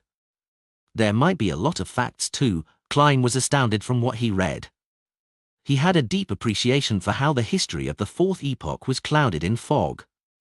The outline he could see through the fog left him shuddering involuntarily. It was as though he could imagine a thriving era of Beyondus, an epoch with blood and strangeness in a concerted dance, or horror and distortion in a symphony. Klein drew in a silent gasp and flipped through the book, but did not discover any corresponding descriptions of the Demonist sect. He looked up and saw old Neil wrestling with some filter paper with his hand-ground coffee. He asked sincerely, "Mr. Neil, what organization is the Demonist sect? I can't find any introduction about them in the documents." Old Neil was in no hurry to respond. After wrestling with his coffee, he chuckled and said, "Your security clearance isn't high enough. Even with Dunn's permission, you would not be able to read the relevant information. It can also be said that a lot of the information is only available in the Holy Cathedral and isn't stored behind Tingen City's Chinese Gate. Perhaps wait till the day you become a captain of the Nighthawks. You would be sent to the Holy Cathedral for training and would then be able to access them. I do not understand much about the Demonist sect. All I know is that they worship the primordial Demonis. They believe that this secret existence is the true inheritor of the Creator. She was born out of the chaos and was the earliest to be born from the Creator's body. She is also the ultimate ender that ends everything. Their sequence pathways are related to this because to obtain the favor of the primordial Demonis and to approach this secret existence, the upper echelons are all female. This is also why they are called the Demonist sect. Anything else is not something a formal member like me will know. I've heard that the demonesses make it their mission to spread catastrophes. Spread catastrophes. This does match the hidden commonality of assassin and instigator. But this Mr. Trice's future seems bleak. The subsequent potions seem to be more suited for females. Kleins nodded slightly before he continued reading the information. After he finished reading, he realized that the secret organizations were a lot more than he imagined. But on second thought, he found it very ordinary. After all, this world had so many years of history underlying it. There was once an era when Beyonder powers were extremely active. According to the provided information, Klein categorized the secret organizations into 3 based on era. First were the ancient organizations born in the 4th epoch. They included, but were not limited to, the Moses Ascetic Order, Secret Order, and the Blood Sanctify sect, which were followers of the devil. However, the information only mentioned the Demonist sect. The second was the secret organizations early in the 5th epoch, the present epoch. For instance, the Theosophy Order or the death-worshipping Numinous Episcopate. There is also the Life School of Thought, which employs a master-disciple heritage, and the Rose School of Thought, known among Beyonders for its bloody sacrifices. The third category were new organizations that appeared in the recent century or two. They include the Aurora Order, the Iron and Blood Cross Order, the Element Dawn, and the Psychology Alchemists, which Klein learned about much earlier. Apart from them, there were other organizations that did not do anything major. Benson and Melissa must have never imagined that the world is so dangerous, it's not only limited to wars. Klein shook his head with a wry smile. He stacked the classified documents neatly before pushing it to old Neil. Meanwhile, he added silently in his heart, Please don't let my tarot club be on the list. Old Neil never suspected that a leader of a secret organization was sitting opposite to him. He chuckled and took the documents and headed to Channy's gate. Klein sat there and wondered if he should divine the location of instigator tries. But he abandoned the thought after less than 20 seconds. After all, he only had a vague idea of Try's appearance and did not know if the name was genuine. If he could figure out his location with that, he would not be a seer but a prophet. By the time old Neil returned, Klein had straightened his thought processes and continued his revision of mysticism studies to grasp even more forms of ritualistic magic. He spent the day studying and revising. He did not participate in the joint operation needed for capturing instigator Tries. He did hear that the delivery of sealed artifact 2-049 from Backland had been delayed due to some reason or another.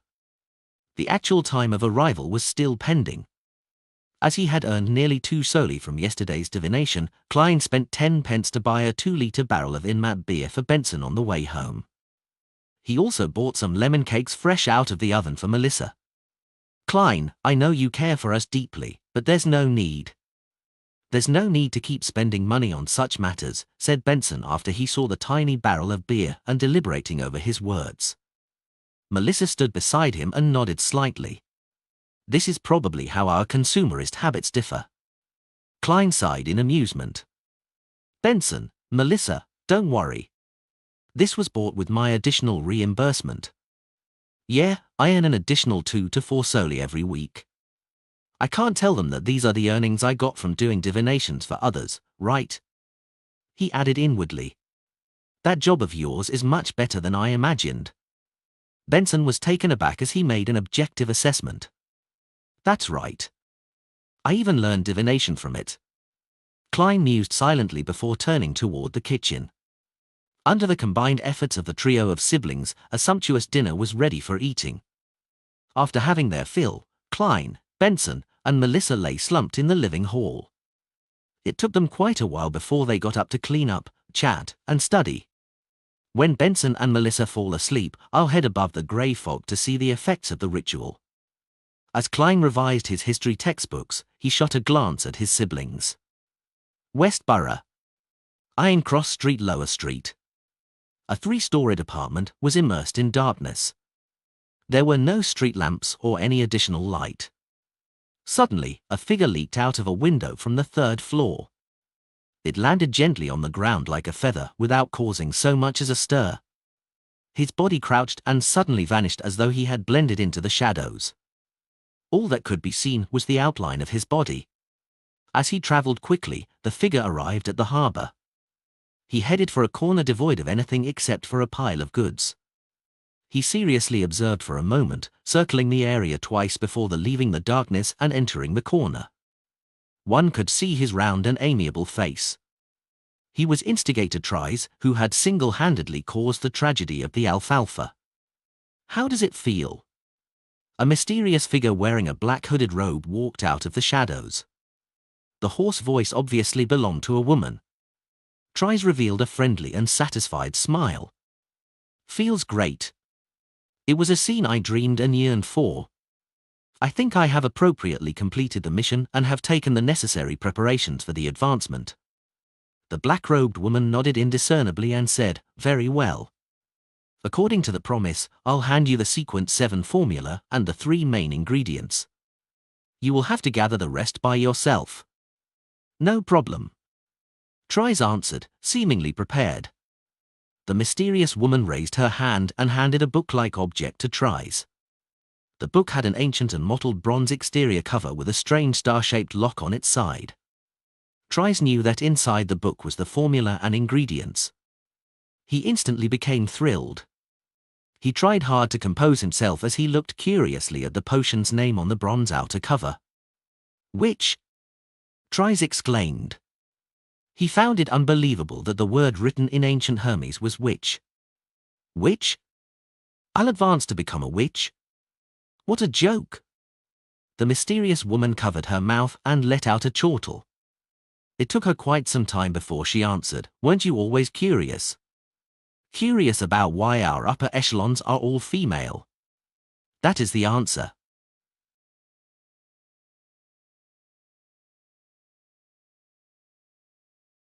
Lord of the Mysteries Chapter 67. Translator, Atlas Studios. Editor, Atlas Studios. The crimson moon high in the sky hung silently in the darkness. It illuminated Tingen City, the city of universities, as it gradually fell silent.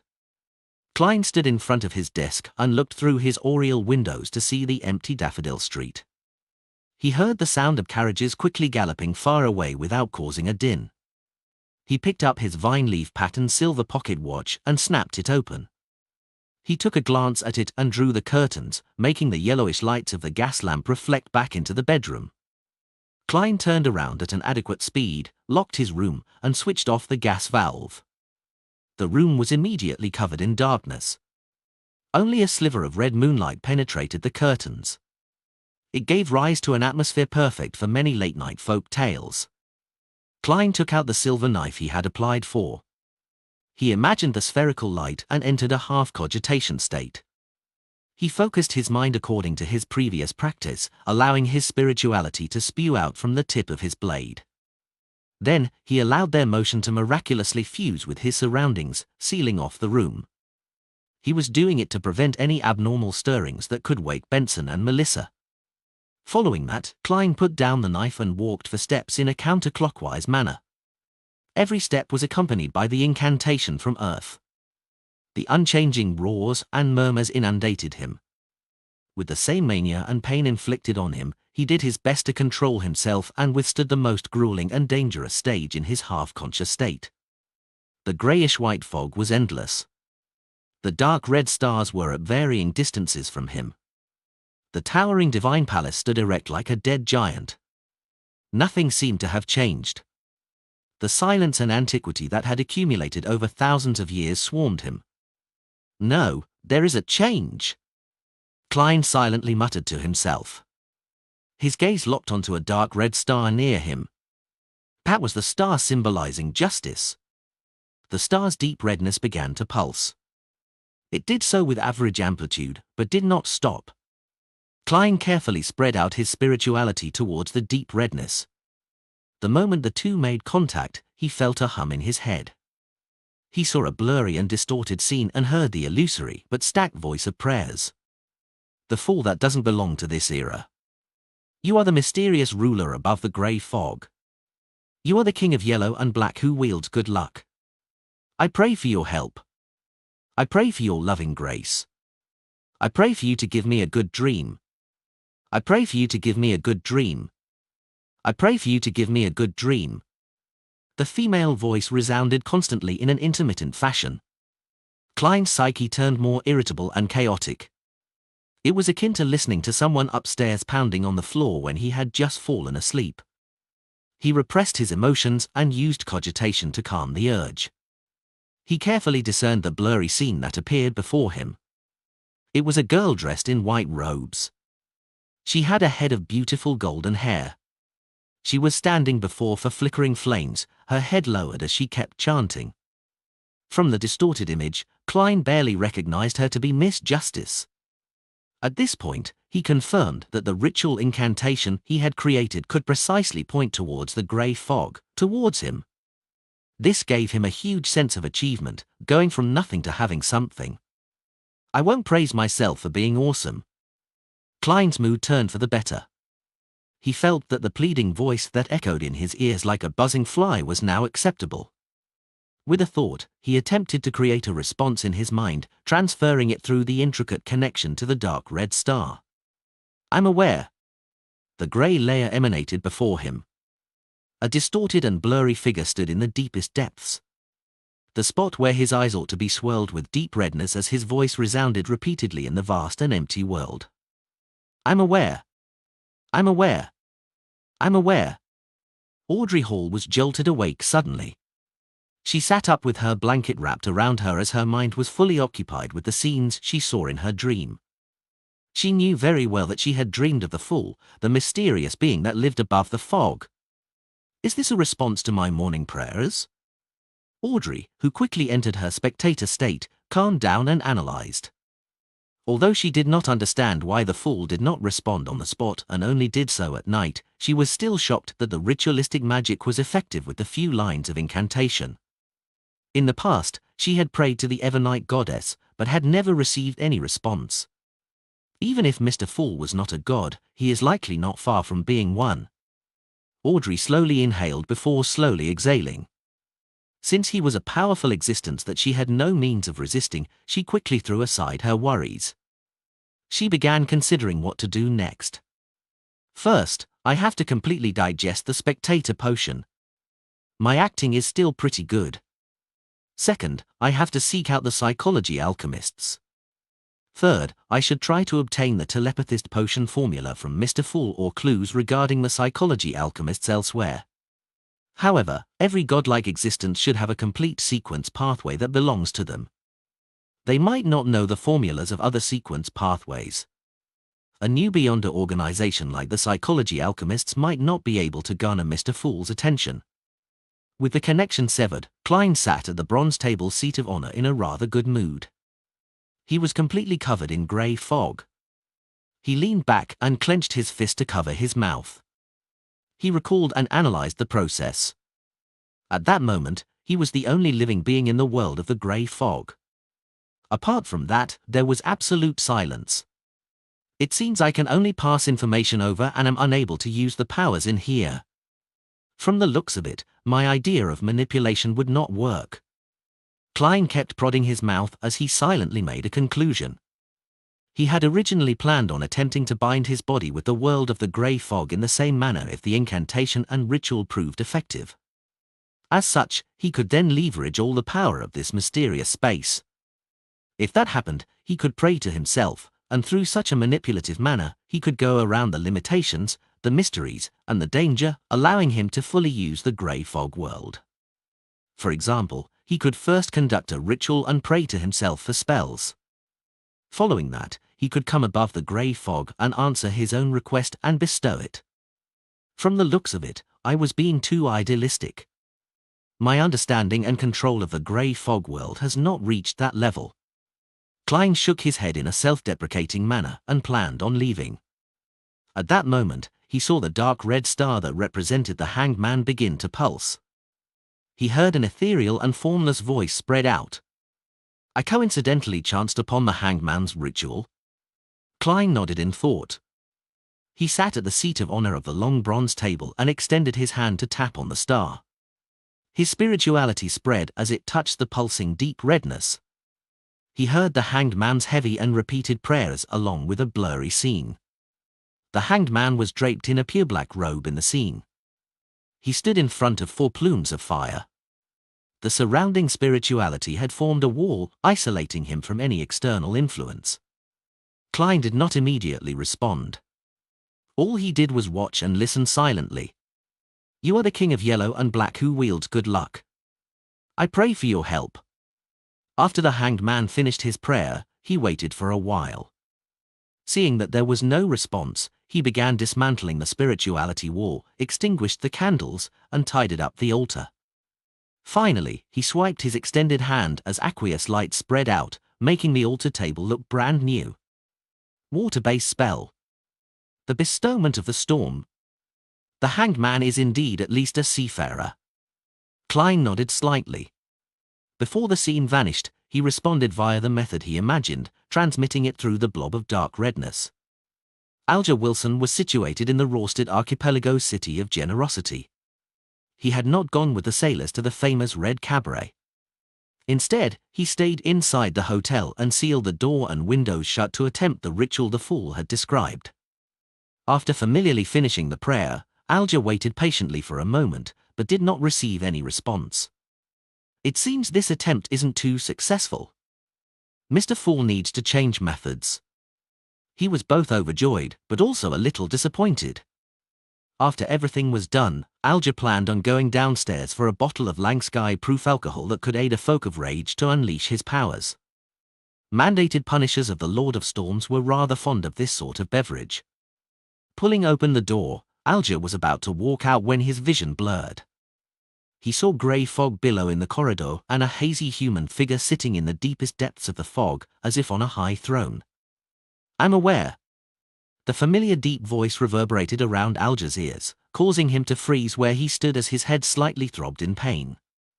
Alger's eyes suddenly turned dark. He looked around but realized that nothing had changed.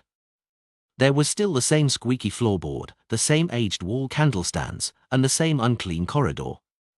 "I'm aware." The voice was still resounding by Alger's ears. His expression sank as he hit his chest lightly with his fist, but did not say any words of respect to the Lord of Storms. After a long silence, Alger's expression was restored to normal, but his gaze seemed deeper. Klein did not spend too much time above the grey fog. When all the remnant voices returned to normal, he enveloped himself in his spirituality and plunged into the grey fog, plummeting into the material world. The lights before him flew by rapidly, like the scenes of a movie played back at a speed tens of times faster than normal. After Klein felt faint, he saw curtains that let crimson moonlight through along with the blurry outlines of the desk and bookshelf. He picked up the silver knife again and removed the spirituality wall in the room. Then, a sudden gust of wind opened the door and went through the corridor.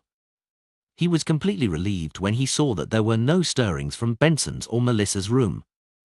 This luck enhancement ritual is really indispensable for traveling. It's concealed and mystical. Klein silently murmured and closed the door again, walking towards his bed. His mission tomorrow was to head to the underground markets for Beyonder items with old Neil, check out latest novels on novel-bin.com.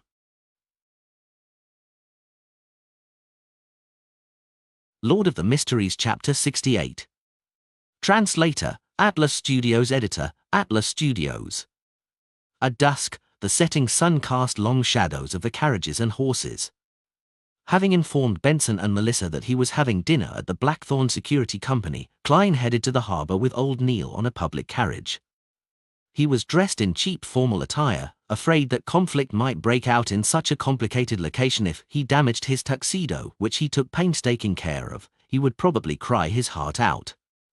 When the sunlight appeared to turn fiery, the carriage stopped.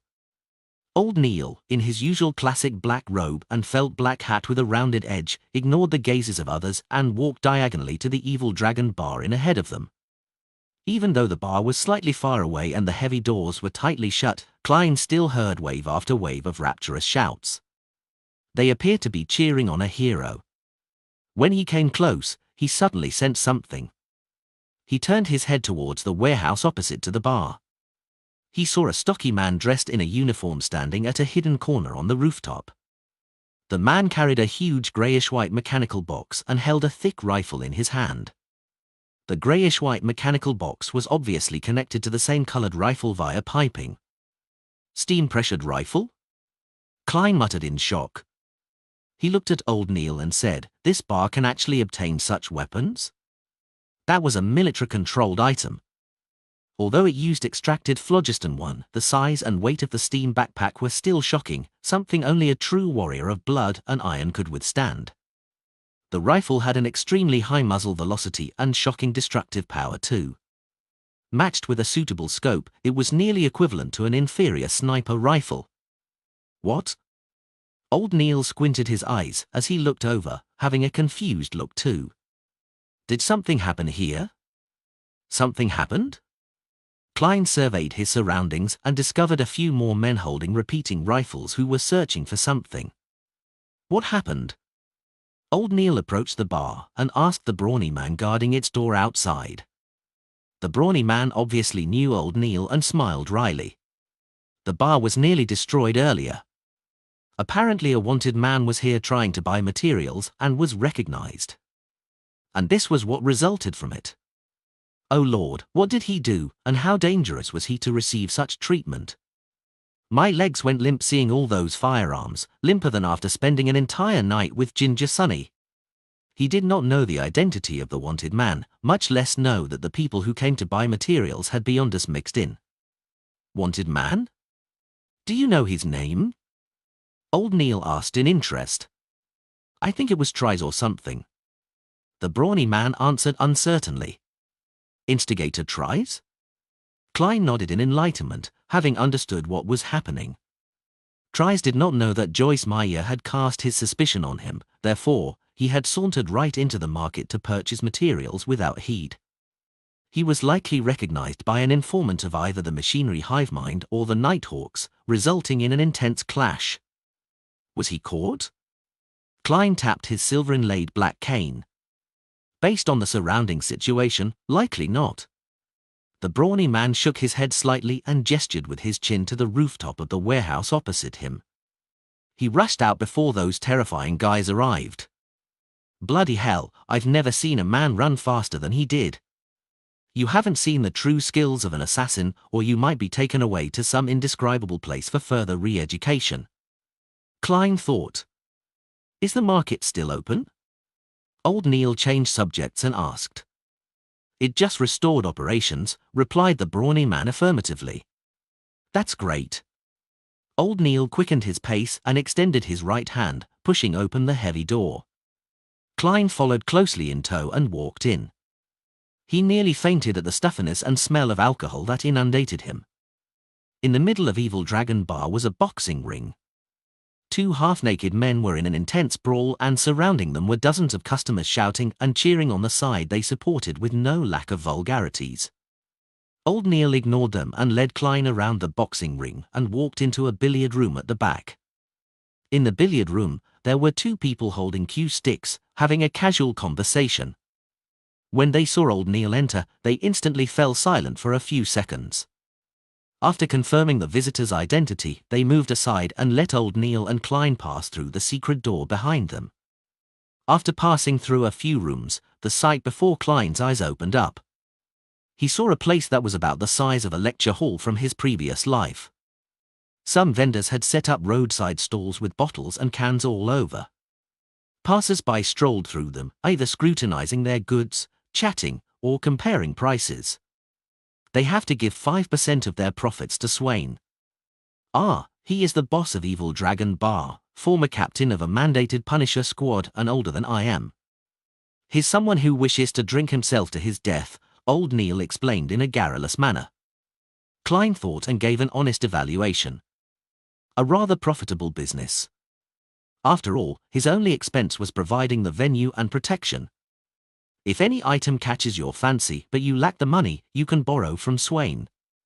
But of course, he charges a very high interest. Old Neil trailed off as he gnashed his teeth. As expected, it's like running a casino, they would provide usuries. Klein held his walking stick and looked around as he asked curiously, Mr. Swain is a seafarer? The captain of a mandated Punisher squad was likely a Sequence 7. No, he is only a folk of rage. Tingen is not a coastal city, so the Church of the Goddess is much more powerful than Lord of Storms here. Old Neil scoffed. Actually, Swain had the chance of becoming a seafarer, but was afraid that he would lose control, so he chose to give up. Just as Klein was about to ask if the boss of the bar had any experience of nearly losing control, he suddenly felt a strange phenomenon happen on his left. There appeared to be something hidden there, muttering and recounting. Klein turned his head and saw a pale young man. He was wearing an old linen shirt and blue jeans that the working class normally wore. His eyes looked demoralized with a hint of craziness, and he was constantly mumbling. His spiritual perception is very high, or perhaps distorted? Klein creased his eyebrows and muttered. It was the young man's spiritual perception that triggered his own spiritual perception. Generally speaking, spiritual perception sensing something causes some interaction. It was nearly impossible to conceal it from others, but others referred to spirit mediums who had cast their abilities, as well as powerful figures with similar special traits. A beyonder like Klein would actually find it hard to detect, only detecting if one's spiritual perception reached a certain heightened level, or an abnormal distortion happened.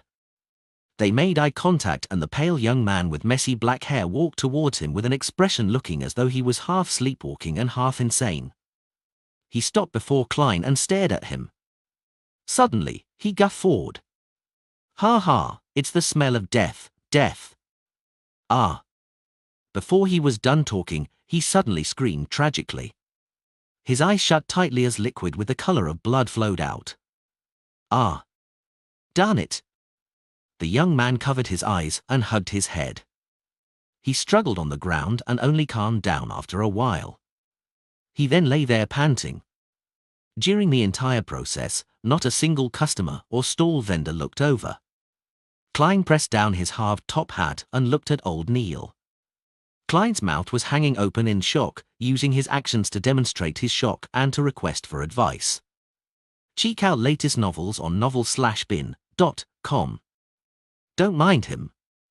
He's Adamisal, an orphan, nicknamed a monster. He was born with high spiritual perception, and he has always been able to see things that he shouldn't, hear voices that he shouldn't. Hence, he is always raving and often getting hurt. Old Neil shook his head as he explained. He could tell that my body was once dead? Klein knitted his eyebrows and lowered his voice as he asked in doubt, haven't the Nighthawks, mandated punishers, or the machinery hive mind ever thought of taking him in? No, we do not have the sequence potion that suits him, said old Neil with a sigh. Right, he was born with the starting point of half a sequence. Klein asked again curiously. What sequence pathway suits him? The sequence 9 that suits him is called Monster. His nickname came from there. It's a pity that only the life school of thought has control over the sequence pathways beginning, old Neil replied softly.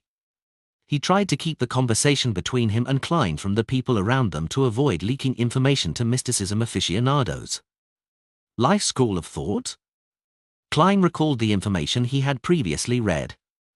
The secret organization appeared in the beginning of the current epoch. Its actual origins were unknown, but it was mainly passed down via master and disciple. Their theories and beliefs were hardly known. Klein only knew that they separated the world into 3 layers: the definite rational world, also known as the absolute truth world, the spirit's world, and the material world. Rumor had it that the secret organization had once produced a soothsayer. Wasn't that a sequence pathway that corresponded to seer? Confusing, really confusing. Klein shook his head and saw Adamisal struggle to get up and then wander off to another corner. He reorganized his thoughts and followed behind old Neil. They walked past one stall after another. There were plants like moonflower, fingered citron, night vanilla, and mineral resources like silver, topaz, ruby, and so on. It's really very well equipped. Klein muttered softly. The mysticism aficionados of all ages and genders around him would be stopping, distinguishing, or talking at times. It gave the area a bustling vibe. Walk around on your own. I am going to settle my bill. Old Neil pointed at one of the 2 rooms at the end. All right. Klein nodded without thought. He strolled with his black cane and came before a stall which sold self-made amulets. He took a careful look at it for a while. Just when Klein prepared to speak with the seller, he suddenly heard someone asking the stall behind him, is this powder ground from cow teeth peonal? Cow teeth peonal? Isn't that one of the supplementary ingredients of the spectator potion? Klein thought, then turned around to look at the inquirer. Justice had repeated the formula for the potion several times, so Klein had been left with a remarkably clear impression of the ingredients.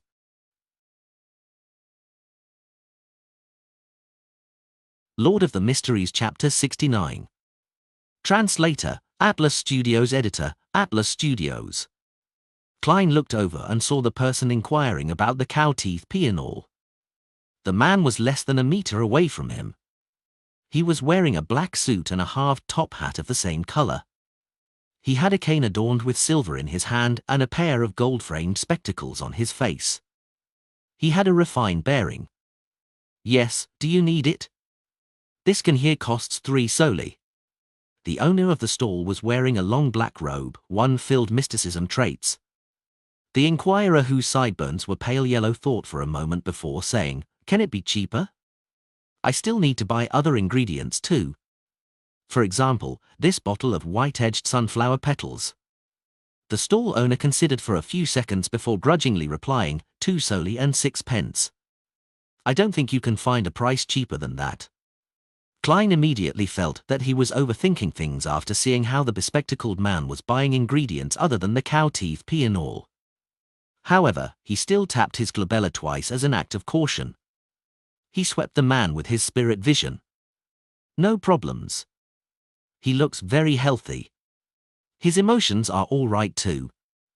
Mister, you need to keep this up. Klein retracted his gaze, turned around and looked at the stall selling homemade amulets once again. The amulets were placed neatly before him. Some of them were made of pure silver, some with steel, others forged from gold. But only a few of the amulets had a weak aura emanating from them, some crimson, some pale white, some golden. This meant that some of them had weak traces of spirituality and were definitely effective to a certain extent. Klein looked at the amulets carefully and confirmed that the stall owner making the amulets had some foundation in mysticism. The stall owner did not make any mistakes matching the different energy sources to the different incantations. He was also extremely accurate at choosing the materials that corresponded to the different energy sources. Of course, a mere mysticism aficionado would definitely make some mistakes. Klein noticed that the stall owner did not fully understand the incantations. One could not create an incantation simply by translating the content of the prayer into Hermes.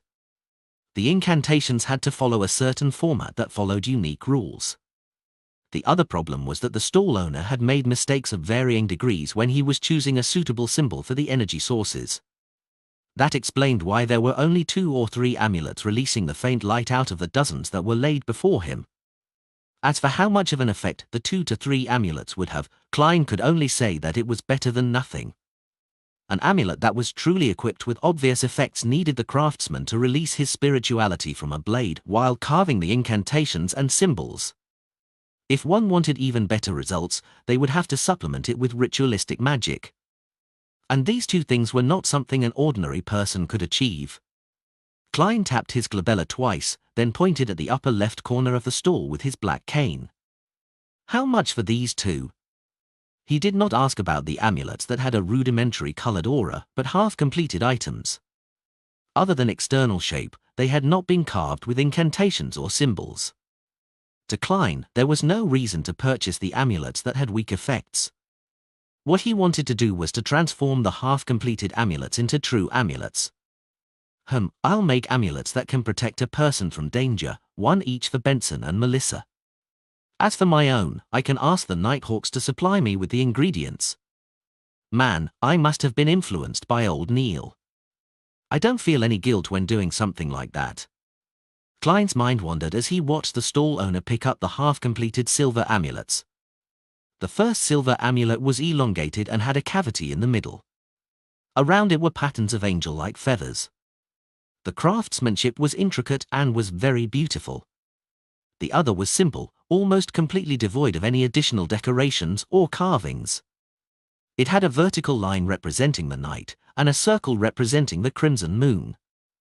Klein, who paid much attention to appearances, took a liking to them immediately. "This is 6 soli," the middle-aged stall owner said, pointing to the intricate amulet.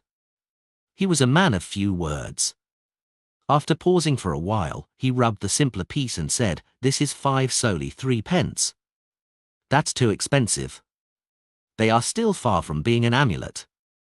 Klein had slowly been influenced by Benson and Melissa, so he had begun cultivating the habit of haggling. After a battle of words, he bought the 2 silver accessories at 5 soli 6 pence and 4 soli 9 pence respectively. Yeah, they can only be considered silver accessories for the time being. Klein had that in mind. The 10 soli 3 pence was deducted from the reimbursement he received for his Divination Club membership.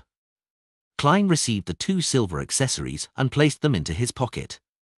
He was about to head to another stall when he heard a gentle voice. "Sir, why are you not buying a completed amulet?" Klein turned his head over and found a teenage girl asking him the question. She was about 15 years of age and wore a lacy yellow dress while holding onto a veiled hat with a ribbon. "It's because I intend to make my own amulets." "As you know, that is the wish of every aficionado of mysticism," Klein minced his words and answered. He did not wish to make the stall owner think that he was trying to snatch his business, even though he had considered using his skill to earn a quick buck. The teenage girl had naturally curly brown hair, and her face was adorable due to her baby fat. She looked at Klein with her light blue eyes and asked sincerely, "Can I seek your advice on choosing an amulet?" "Well, I was introduced here by a friend. I've been here several times and have a deep interest in mysticism. But I still do not know too much about it, and she, my friend, is going to turn 16 soon. I wish to select an amulet as a gift to her. I didn't bring her along as I want it to be a surprise. I had previously sought her advice, but I cannot remember a lot of the critical points. Klein gave a gentlemanly smile. What kind of protection amulets are you looking for? Something to avert disasters? Something to avoid illnesses? Something that gives fortune? Different requirements would require different energy sources, which means that they must point to different gods. Different gods would have different corresponding constellations, and the different constellations would mean that different materials have to be used. For example, the incantation for averting disasters would belong to the Empress of Disaster and Horror, who is the Evernight goddess. As mysticism aficionados, we all know that the symbol of the Evernight goddess is the moon. The corresponding metal would thus be pure silver. Therefore, if we hope to avert disasters, it is best that we choose an amulet that is made of pure silver and has the corresponding incantations. We would also have to make sure that the incantations are of the correct language and format. The corresponding symbol of the Empress of Disaster and Horror means the path number, the spell's characteristic, and the relative positions of the symbols, etc., must also be correct. But this is too complicated, and there's no need for me to explain this for you. Klein added inwardly. The girl's eye sparkled. She asked with a little doubt, can a follower of the goddess wear an amulet belonging to another god? No problem. The gods do not mind such small matters, Klein consoled her. It was not a problem for the person wearing the amulet, but the person creating the amulet had to be careful. If a believer of the Lord of Storms were to craft an amulet of the eternal blazing sun, they would most likely receive something malicious. Of course, these refer to amulets requiring the aid of ritualistic magic. The craftsman need not pay much attention to this otherwise. The teenage girl heaved a sigh of relief. I hope to get her an amulet for good health. Which deity should I choose from? The eternal blazing sun, Mother Earth, or the god of knowledge and wisdom? There should be no problem with the eternal blazing sun and Mother Earth. The former is represented by the sun while the latter is represented by the brown star. Klein smiled as he said, the material of the sun is gold, while the metal that symbolizes the brown star is lead. I would suggest the sun, but I do not know if you brought enough money along with you. The reason for his suggestion was because he had noticed that among the 3 amulets with a rudimentary spiritual glow, one of them was a health amulet that came under the domain of the sun. Isn't this? Before the teenage girl finished her sentence, she stopped and warily looked at the stall owner who was waiting silently. She thought for a moment before asking, after I decide on the material, how should I distinguish the incantation and corresponding symbols? Do you know Hermes? Klein asked instead. Ale newest chapters on no/velby/n/.com. I just started learning it, the teenage girl replied, a little embarrassed. Then let me choose it for you. Klein pointed at the health amulet made of gold and said, this one has no problems, be it in the incantations or the representing symbol. The teenage girl lifted the edges of her dress and squatted in front of the amulet. She picked up the health amulet with designs of the sun's rays around its edges. She felt as though the amulet was nourishing her, making her feel completely relaxed. Thank you, thank you. She stood up and curtsied in gratitude. Klein laughed and said, I'll leave the rest to you and the stall owner. I have other things to tend to. He looked at the stall owner as he spoke and noticed that the man had a weird look in his eyes, as if deciding if he had to give a cut of the profit to Klein. With a smile, Klein did not bother with the matter anymore. He continued touring the underground market, but he didn't notice any true extraordinary materials. At this point, old Neil had already paid off his debt. He was holding a dark-colored wooden box in his hands. He pointed to the other room behind and said after he noticed Klein's look of doubt, go there if you wish to buy or sell extraordinary materials. After all, no one wishes to let others know what extraordinary items they are purchasing. I understand. Klein nodded as though in thought. There was no need for him to go there for the time being. He headed toward the exit of the underground market together with old Neil. How much for these elf flowers? A query suddenly entered Klein's ears. Elf flowers? That's also an ingredient for the spectator potion. Klein thought as he glanced sideways. He once again saw the refined, bespectacled man. "What's the matter?" Old Neil asked curiously. "Nothing much." Klein retracted his gaze. Although he was a quasi-member of the Nighthawks, he did not feel that all beyond us had to be absorbed by the churches or locked up. He believed that it had to depend on the situation. Spectators definitely posed little danger to society or the kingdom, and the chances of losing control as a Sequence 9 were very slim. After leaving Evil Dragon Bar, Klein and Old Neil took a public carriage and left the harbour. They then split ways at the North Borough and headed back to their respective homes. The public transport steered into Daffodil Street and stopped by the side of the road. Klein was about to get off the carriage when he suddenly saw a young lady wearing a greyish-white dress about to board the carriage. This lady had smooth black hair, her face a little round. She had thin eyes and unassuming features. But paired together, she gave off the feeling that she was sweet and gentle. Klein noticed her not because of her beauty, but because he discovered that her body was shuddering slightly. It was an unnatural shudder. "Miss, are you all right?" Klein asked in concern. The young lady shook her head abruptly. "No, I am just too tired." The people behind Klein were urging for him to get off, so Klein could only leave the carriage. When he found his footing, he paid attention to the situation from before again.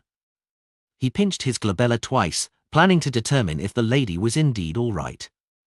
He had the intention of sending her to the hospital if she had a serious illness that was going to act up soon. Activating his spirit vision, the colors of the auras started to surface. Klein turned around and prepared to look at the sweet and gentle young lady.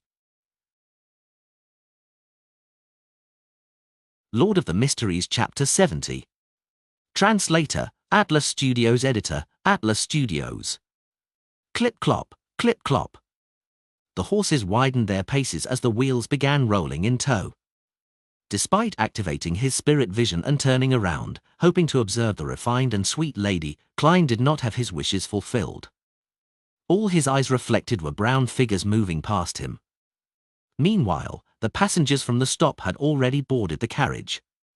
The carriage door was closed tightly as it gradually departed. Within the carriage, 20 to 30 people stood closely to each other, their energy fields overlapping and shielding each other.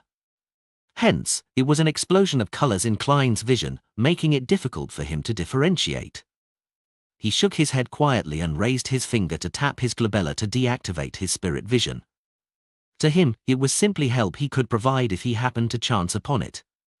However, if he were to miss it, and the situation was not especially clear, there was no point taking it to heart and delaying his own matters. While bathing in the crimson moonlight, Klein strolled back home on the still bustling Daffodil Street. He returned to see Melissa sitting beside the dining table. She was busy doing her homework under a bright gas lamp. She bit at the fountain pen and frowned, appearing deep in thought. "Where's Benson?" Klein asked casually. "Ah." Melissa looked up. She blanked out for a few seconds before saying, "He said he went around a few boroughs today and was covered in sweat. He's taking a nice relaxing bath." "All right." Klein chuckled. Suddenly, he realized that she was wearing a dress he had never seen before. It was entirely beige in color. It had fashionable engagements. The collar and edges of her top had thin frills. Apart from that, it was a rather simple design, the type one wore as daily casual clothing. It fully accentuated the youth of a 16 or 17-year-old. "New dress?" Klein asked with a smile. It was a purchase that he and Benson had insisted upon. Melissa answered in the affirmative tersely. "I just took it back from Mrs. Rochelle. I was thinking that since I had to wash it later, I might as well try it on first." Klein was rather puzzled when he heard that. "Mrs. Rochelle? Wasn't she our former neighbor?" Melissa nodded and explained in all seriousness, "Mrs. Rochelle is actually a seamstress, but she was quite unlucky. She had no choice but to sew and mend clothes for others at home. She leads a pretty tough life. I knew that she had pretty good skill and the price she quoted is cheaper than at a women's clothing store. Furthermore, It's very well tailored to my figure, so I ordered a new skirt from her. It only cost 9 soldi and 5 pence and took only a few days. A dress of a similar style would cost 3/2 of a pound at Harrods department store. What a frugal girl. Sis, I know that at least half the reason is due to your pity of Mrs. Rochelle. Klein did not reproach Melissa for deciding things for herself. Instead, he said with a smile, "When did you go to Harrods?" That was at House Street, near the Divination Club. It was somewhere where the middle class shopped. Melissa was momentarily at a loss for words. It took her a long while before she said, "It was Selina and Elizabeth. They insisted I accompany them. Actually, well, I actually prefer gears more. I like places with steam and machinery. Yeah. It's quite, well, nice for a girl to occasionally shop at a department store." Klein laughed as he comforted his sister. After some idle talk, he briskly walked to the second floor, hoping to wash away the repulsive mixed smells from the bar. Just as he was about to return to his bedroom to get a change of clothes, he suddenly heard sounds coming from the bathroom close to the balcony. A few seconds later, Benson stepped out while drying his gradually receding hairline. "How was it? Did you compliment Melissa's new dress?" He shot a glance at Klein and asked with a smile. "I guess I forgot. All I did was ask where it was done." Klein thought for a moment as he said. Benson immediately chortled and shook his head. How unbecoming of an elder brother. When Melissa received the dress, she couldn't bear putting it down. After rushing to cook and wash the dishes, she immediately wore the dress and has refused to take it off ever since. Wasn't she planning on changing after showering? She can wash and starch the clothes while doing so. Klein subconsciously refuted with the explanation that Melissa had given. "TSK, Benson sighed. "It's been scorching the past few days. She was busy in the kitchen for a long time, so I believe she would feel much better doing her homework after a shower." "That's right." Klein was suddenly enlightened as he gave his brother a knowing smile. "So that's what kind of person you are, Melissa. There's nothing wrong with a girl caring for her appearance. There's no need to find excuses." The corners of his mouth curved up as he shook his head gently before walking into his bedroom. While he was showering, Klein faintly heard knocking downstairs. He immediately wondered. Doesn't the worker who's in charge of collecting coins for the gas meter come only once every 2 weeks? Could it be Mrs. Short from next door? That can't be. It's said that this lady strictly abides by the etiquette of middle-class society. She would not visit at an inappropriate time. In his puzzlement, Klein wiped dry his body. Wearing old but comfortable shirt and trousers, he came down the stairs. He surveyed the area but did not notice any strangers. He asked, "Was someone at the door just now?"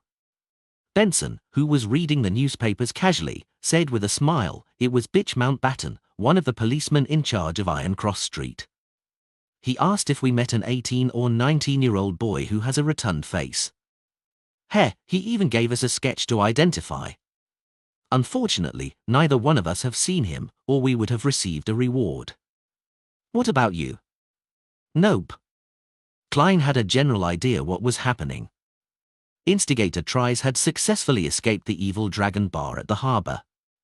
He had escaped somewhere close to Iron Cross Street and Daffodil Street, therefore, the police were making visits from door to door. And to go this far made it clear that the operation of nabbing the instigator had completely failed. Klein did not bother himself with the situation.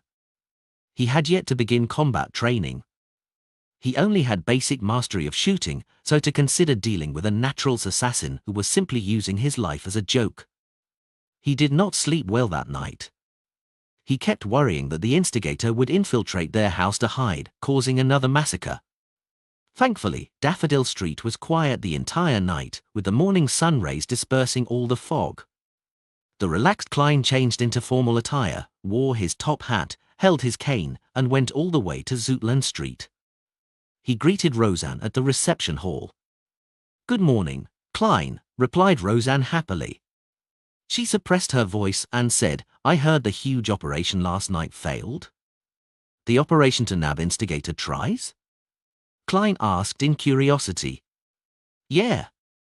Roseanne nodded heavily. She shot a glance at the partition and said, apparently an informant of the mandated Punishers discovered the instigator at the harbor.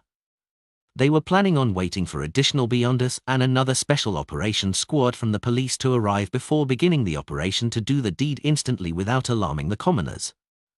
Unfortunately, that instigator was extremely sharp. He charged out of the encirclement when he noticed something amiss, successfully escaping as a result. At such times, they need a Beyonder with tracking abilities, such as me. Klein made a joke. There was no lack of trackers back then. Dan Smith's voice suddenly sounded. Roseanne turned her head abruptly and saw the captain wearing his black windbreaker. He was glaring right at her with his deep pair of grey eyes while leaning against the partition's frame. She hurriedly raised her hands to cover her mouth. Then, she shook her head incessantly, expressing her futile innocence. Dan turned his gaze to Klein and after some thought, he said, there were a total of 6 Beyonders from the mandated Punishers, the machinery hive mind, and us Nighthawks. We traced the injured Tries to Iron Cross Street's lower street. We found his temporary residence, but the clues ended there. Be it Beyonder methods or ordinary investigations, nothing worked. It was as though he evaporated into thin air, disappearing completely. Do you need my help with divination? Klein asked probingly. Dan shook his head gently. The machinery hive mind had a machinery hive mind. He is a senior Beyonder as good as old Neil. I even suspect that he's already at sequence 8. I'm just unaware what the name of the corresponding potion is. The Theosophy Order's heritage to this day must have something special about it, consoled Klein. For the rest of the morning, he continued his mysticism curriculum, read the historical information and documents, and practiced various techniques just like always. Find updated novels on no/v/elbin.co/m. With lunchtime almost approaching, Klein's mind began to wander. Another few minutes later, he put away the documents, having heard the summoning of his stomach. At that moment, Dan Smith came into the clerk office. He said in a deep but mild manner, Klein, follow me to Channy's Gate. Sealed artifact 2-049 has arrived. The subsequent operation might require your sensing of that notebook. All right, Klein got up and replied. His thoughts became scrambled. He imagined how the sealed item would look or if the operation would be dangerous. While in this rather tense silence, he followed Dunn down the stairs and into the tunnel. After going straight at the intersection, Dunn suddenly stopped and turned his head, saying sternly, do this action together with me. Keep doing it and absolutely do not stop. Remember, absolutely do not stop. This is for your own safety. While speaking, Dunn bent his arm followed by extending it. He repeated this action without stopping.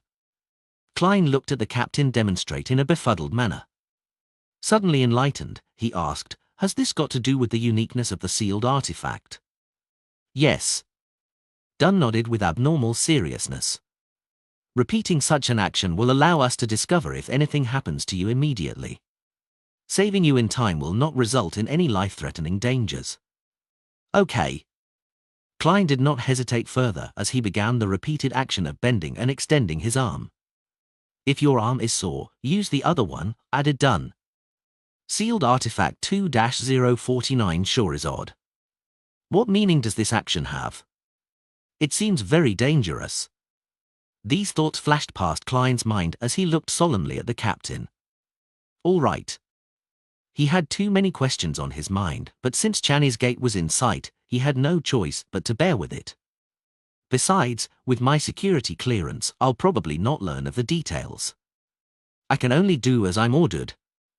Klein exhaled as he followed Captain Dunn to the keeper room outside Channy's Gate.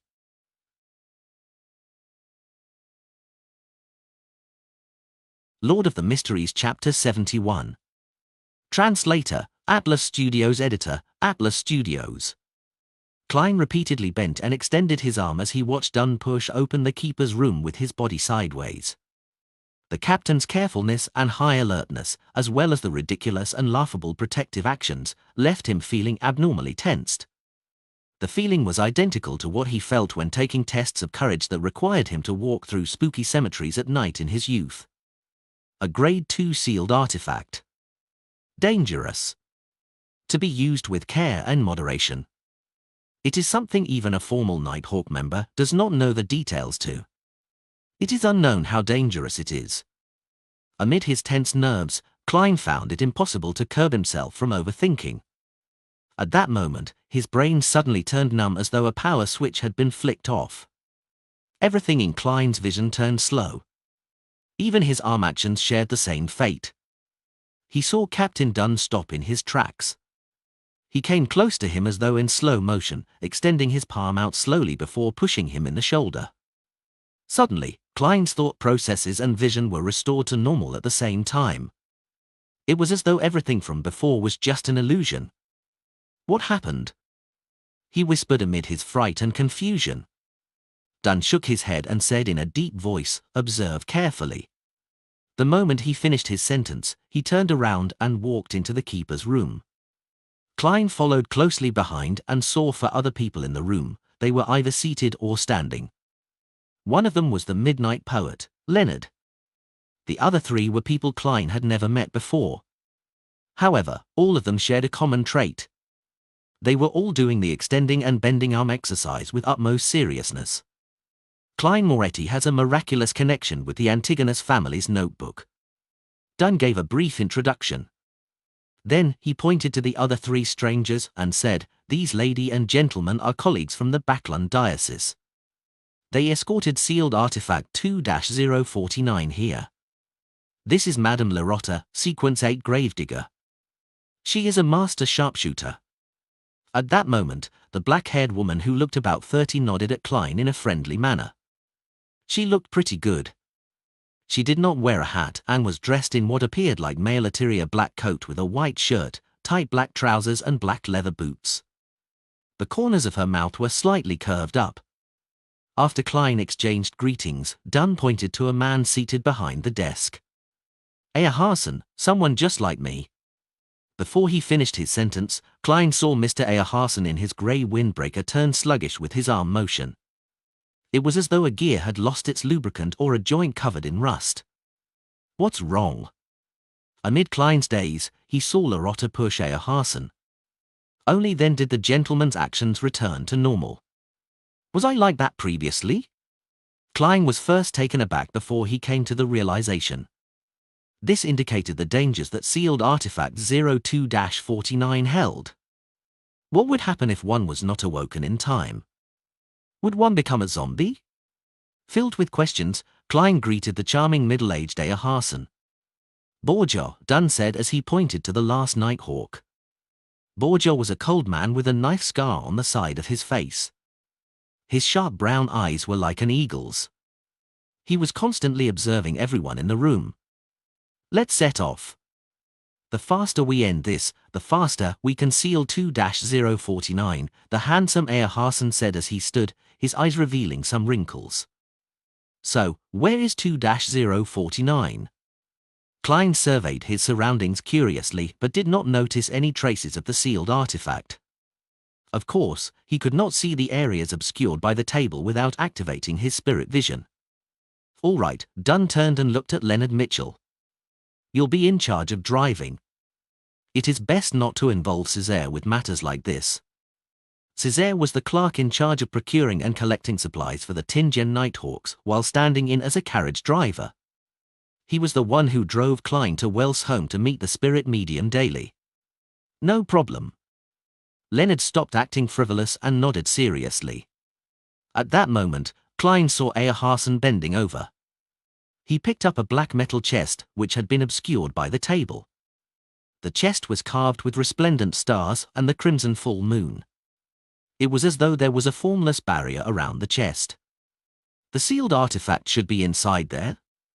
I wonder what 2-049 looks like. Klein observed the chest curiously. Thump. Thump. Thump. Violent knocking sounds suddenly erupted from the black chest. Even the surface of the chest bulged time and time again. Thump. Thump. Thump. It was as though something horrifying had awakened within the chest and was pounding wildly. The sound of the knocking was beaten into the hearts of everyone present. It's alive?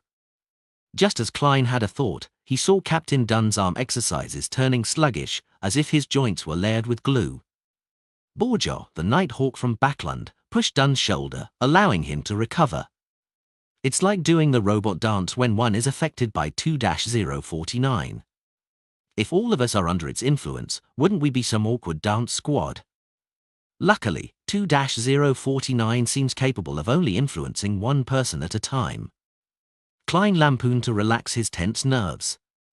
He did not dare halt his arm exercises. He followed Dunn's lead and left his cane behind. He then followed behind the 5 Nighthawks through the tunnel and up the stairs to the second floor of the Blackthorn Security Company. Leonard had gone ahead and notified everyone in the front of the buildings, so Roseanne and the rest had all made their way to the 3rd level. These incidents rarely involved them, but they were not completely alien to them. Another Nighthawk, Kenley, had replaced Dunn in his watch over Channy's gate. Klein heaved a sigh of relief when he reached the carriage. He looked suspiciously out the window and said, "Won't 2-049 affect the ordinary people on the streets?" From their journey underground to the carriage, sealed artifact 2-049 had already caused 6 sluggish incidents, 2 of which were targeted at him. He had been jolted awake by Captain Dunn and Leonard Mitchell respectively. The rate of the sluggish effect was rather alarming. No worries, 2-049 will target humanoid creatures within 5 meters of it first. The closer you are to it, the easier it is for you to be chosen. As long as there are 3 people surrounding it, people who happen to be around when the carriage steers past will not be affected, the beautiful, black-haired Lady Larotta explained with a lazy tone. What a weird sealed artifact. Klein thought as he continued his arm exercises. Dunn and the rest of the Nighthawks did not speak on the journey to Ray Bieber's house. They were paying close attention to each other's condition. Only Larotta wore a nonchalant look. At times, she took in the sights of Tingen's not-so-clean streets, and at other times, she praised Backland's underground water system. Soon after, the familiar building finally entered Klein's line of sight. The group of 6 made their way to the 3rd level while observing each other. The door to Ray Bieber's house was labeled with the Tingen Police Department symbol, indicating that entry was forbidden to unauthorized personnel. As Dunn did his stretching exercises, he took out a key. He opened the newly changed lock, then turned around, allowing Earharson, who was carrying the black chest, to enter first. Thump! Thump! Thump! Thump! The sealed artifact in the black chest knocked violently once again, even more violent than before. This made Earharson's arm waver from side to side uncontrollably. It even made Klein suspect that the chest would be pounded open in time. Thump! Thump! Thump! Klein quickly noticed that Captain Dunn's movements were becoming sluggish. He was about to wake him up when a buzz sounded in his brain. His brain became numb, the scenes before his eyes played as though they were in slow motion. Didn't they say that it only affects one person at a time? Klein's thoughts quickly became sluggish. At this moment, the prepared Larotta and Borgia woke each of them up respectively by pushing them. Ale newest chapters on no/velby/n/.com. Having his thought processes and vision restored, Klein looked around with lingering fear. He nearly blurted out, "Didn't you say that 2-049 can only affect one person at a time?" Thankfully, I did not stop my stretches. When sealed artifact 2-049 enters its berserk mode, it can affect up to 2 people at once. We can confirm that Ray Bieber is indeed a descendant of the Antigonus family, Earharson said with a mechanical tone. Larotta let out a faint laugh. She looked at Klein and said, 2-049 becomes very agitated when it meets a descendant of the Antigonus family, even if only their scent remains. Its abilities would also increase considerably. I believe you would be able to understand its feelings. Well, I don't. Klein asked curiously, so, is it a living creature? Larotta smiled but did not reply him directly. You'll know in a while. As long as Ray Bieber hasn't escaped Tingen, 2-049 will lead us to him. Klein could only put his other questions on hold as he walked around the room with the Nighthawks. Amid the loud and violent thumping from the chest, they locked the door, walked down the stairs, and returned to the carriage. Earharson looked out the window several times and confirmed that there were no pedestrians within a 5-meter radius of them. He then placed the black chest on the ground and twisted the mechanical switch to release its spiritual restraints. The violent thumping stopped suddenly, slipping the entire carriage into silence. Not even the breaths of the Nighthawks could be heard. Klein held his breath as the black chest opened slowly. A sharp creak that hurt his ears could be heard. Creak! The chest fell as a slender brown arm extended out of the chest. It was about the length of a child's finger. 2 arms pressed forward one after another as an object about the size a normal human being's palm appeared bit by bit in front of Klein and company. It had clear elbow, finger, and knee joints. Covered in an oil-stained brown cloth, its face was painted with the colors of a clown red and yellow. It was a wooden puppet with a weird appearance. 2-049 lifted its head and looked at Klein with its pure black eyes. Its rigid mouth slowly parted to reveal a clown-like smile. Lord of the Mysteries Chapter 72. Translator, Atlas Studios. Editor, Atlas Studios.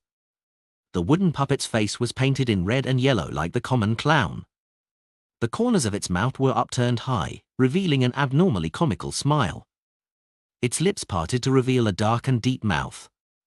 Klein, who had locked his gaze with it, felt his hair stand as intense horror leaped out of his heart in an uncontrollable manner.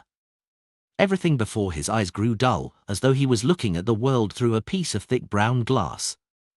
Klein's thoughts slowed down gradually, and he instinctively wanted to ask for help, but his neck seemed to be held tight by a rope. He couldn't make a single sound, and the single word was trapped in silence. Just then, Dunn noticed his arm exercises becoming sluggish and pushed him heavily. The brown glass before Klein's eyes shattered in an instant. He blurted out the word help, which had remained dormant in his throat. It reverberated within the carriage, with sharp panic. "It's getting stronger," Klein spoke in a very certain tone. Being next to a strange sealed artifact like 2-049 really placed on in terrifying peril if they were not careful. No, it was totally impossible to guard against it. It could only be avoided through other methods. "It's normal," Earharson said steadily, nodding. Loretta chuckled. "It seems to like you? Don't worry.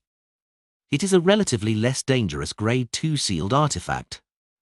In her naturally languid voice, the puppet, whose joints clearly reflected a human, stood up. It began tottering towards its left. Its action was incomprehensible, just like a steam engine that someone had rusted due to a lack of lubricating oil. "Robot dance." Klein suddenly had the few Chinese words pop into his head. He had a new guess of the danger 2-049 posed. "It assimilates the living things that it seizes control of? If I am not woken up in time by the others, would I have become a human-sized puppet, a real-life Barbie doll?" Just as thoughts flooded Klein, Earharson was awoken by Dunn. He extended and bent his arms as he pointed in the direction that the puppet was walking slowly towards. He said to Leonard, who was driving the carriage, "Over there." Leonard couldn't make the carriage pass through the building, so he had to detour. During the detour, 2-049 constantly adjusted the direction that it was facing. It acted like a compass that pointed towards the Antigonus family. Upon seeing the scene, Klein, who was constantly exercising his arms, nearly burst out laughing under the tension. "I heard that 2-049 was created by the Antigonus family.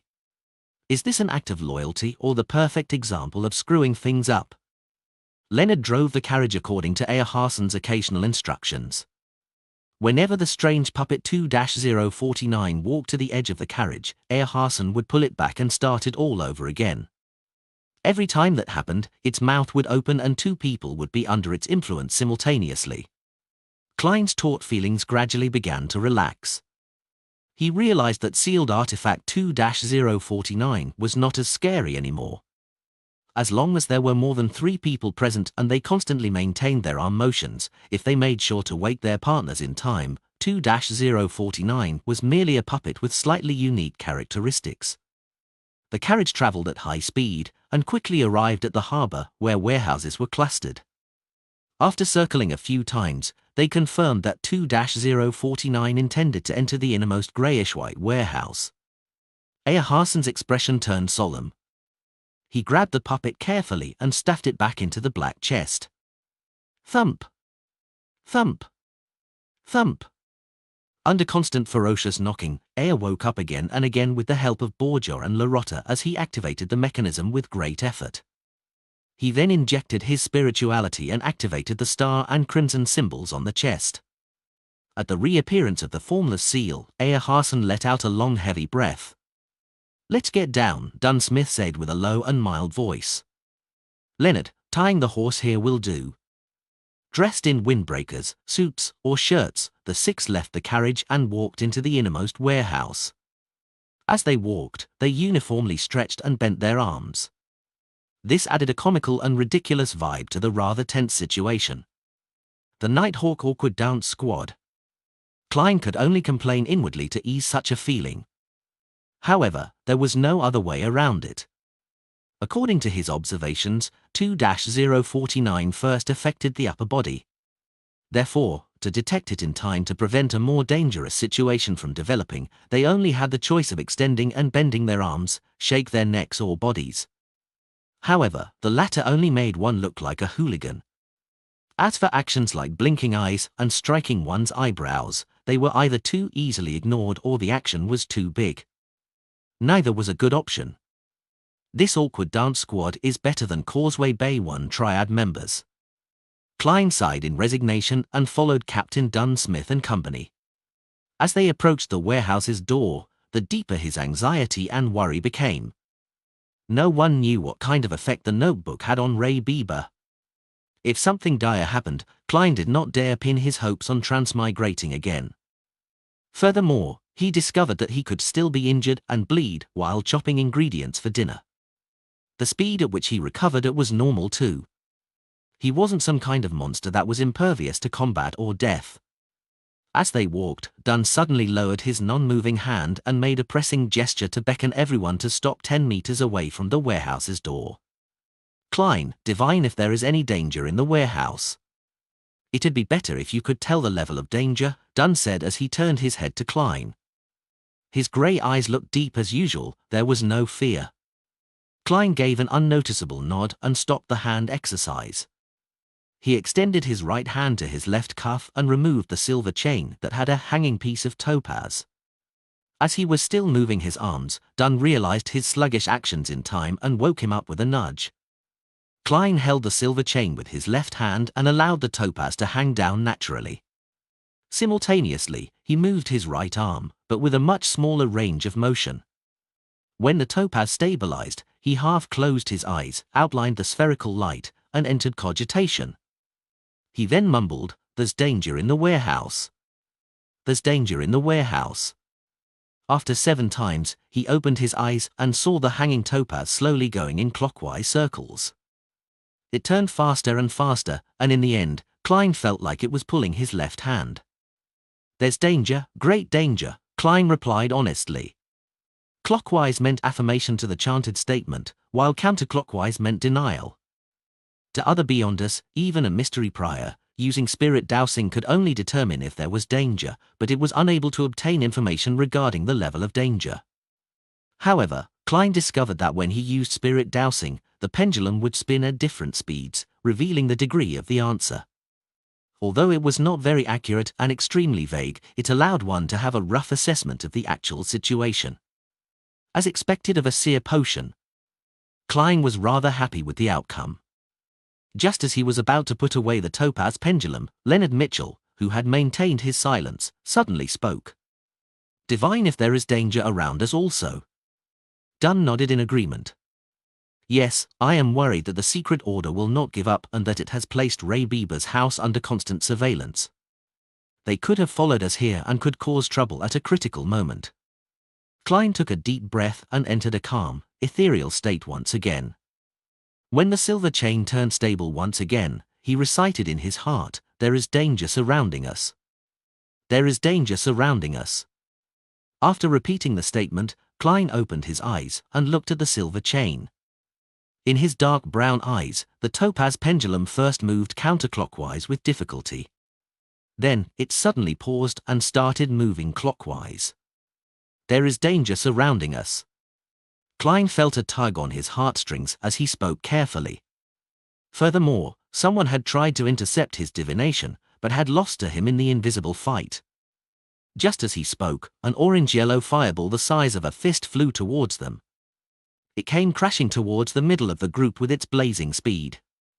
Dunn Smith, who had already drawn his long-barreled revolver before Klein did his divination, immediately raised his hand, aimed, and pulled the trigger. Bang!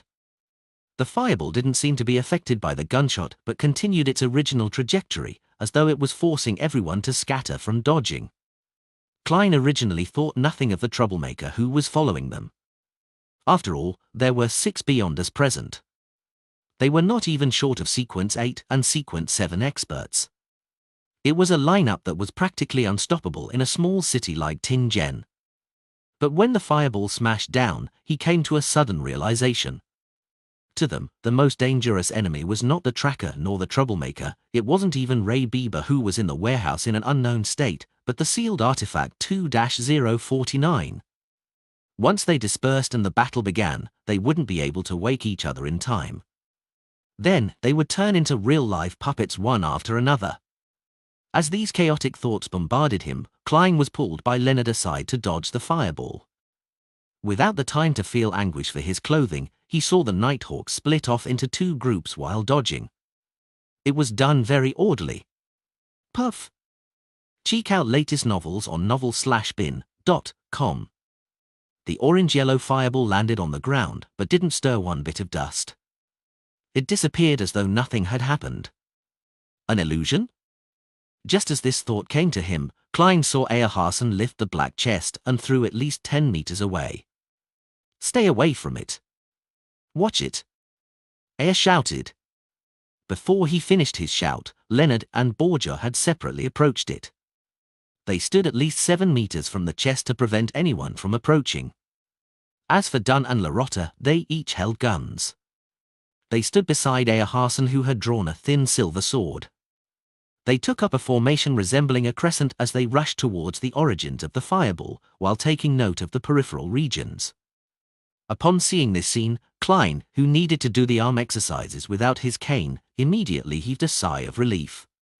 He realized he had overlooked an important matter. 2-049 had a limited range of influence. As long as they were at a sufficient distance from it, they did not need to worry about the danger. Klein rolled over and stood up. He stuffed his topaz pendulum into his pocket with one hand while he reached into his holster for his revolver with the other. Lord of the Mysteries Chapter 73. Translator, Atlas Studios. Editor, Atlas Studios. Under the illumination of the afternoon sun, Klein in his dustcoat clothes quickly twisted his revolver's barrel to remove his self-imposed safety. He went into a shooting stance, allowing the light to reflect from the bronze body of the revolver. He held the revolver with one hand and moved his other arm, cautiously paying attention to anything that could happen around him. At the same time, he was a little worried for Captain Dunn and Mr. Earharson. After all, both were nightmare beyonders who specialized in influencing the enemy from the shadows. He did not know if they were adept at direct combat. Just as Klein was having these considerations, Earharson slowed down, his expression becoming serene and peaceful. He opened his mouth and recited a peaceful poem, one that seemed to place a person into the night. When once the sun sinks in the west, and dewdrops pearl the evening's breast, almost as pale as moonbeams are, or its companionable star, the evening primrose opens anew, its delicate blossoms to the dew, and, hermit-like, shunning the light one. The recital reverberated around them. Klein nearly lost his tense feelings and completely relaxed. He was lucky that he had experienced something similar before and was not facing Earharson. Thus, he quickly collected himself and entered a half-cogitative state to combat the influence of the poem. Phew! He let out a sigh of relief. He no longer had any doubts about Dunn's and Aya's direct combat abilities. As he had only advanced recently and still did not have a deep understanding of sequence potions, Klein had forgotten that the Sequence 7 Nightmare was the advancement of Sequence 8 Midnight Poet. They could keep whatever abilities they had before and, in fact, enjoy a small increase in their abilities.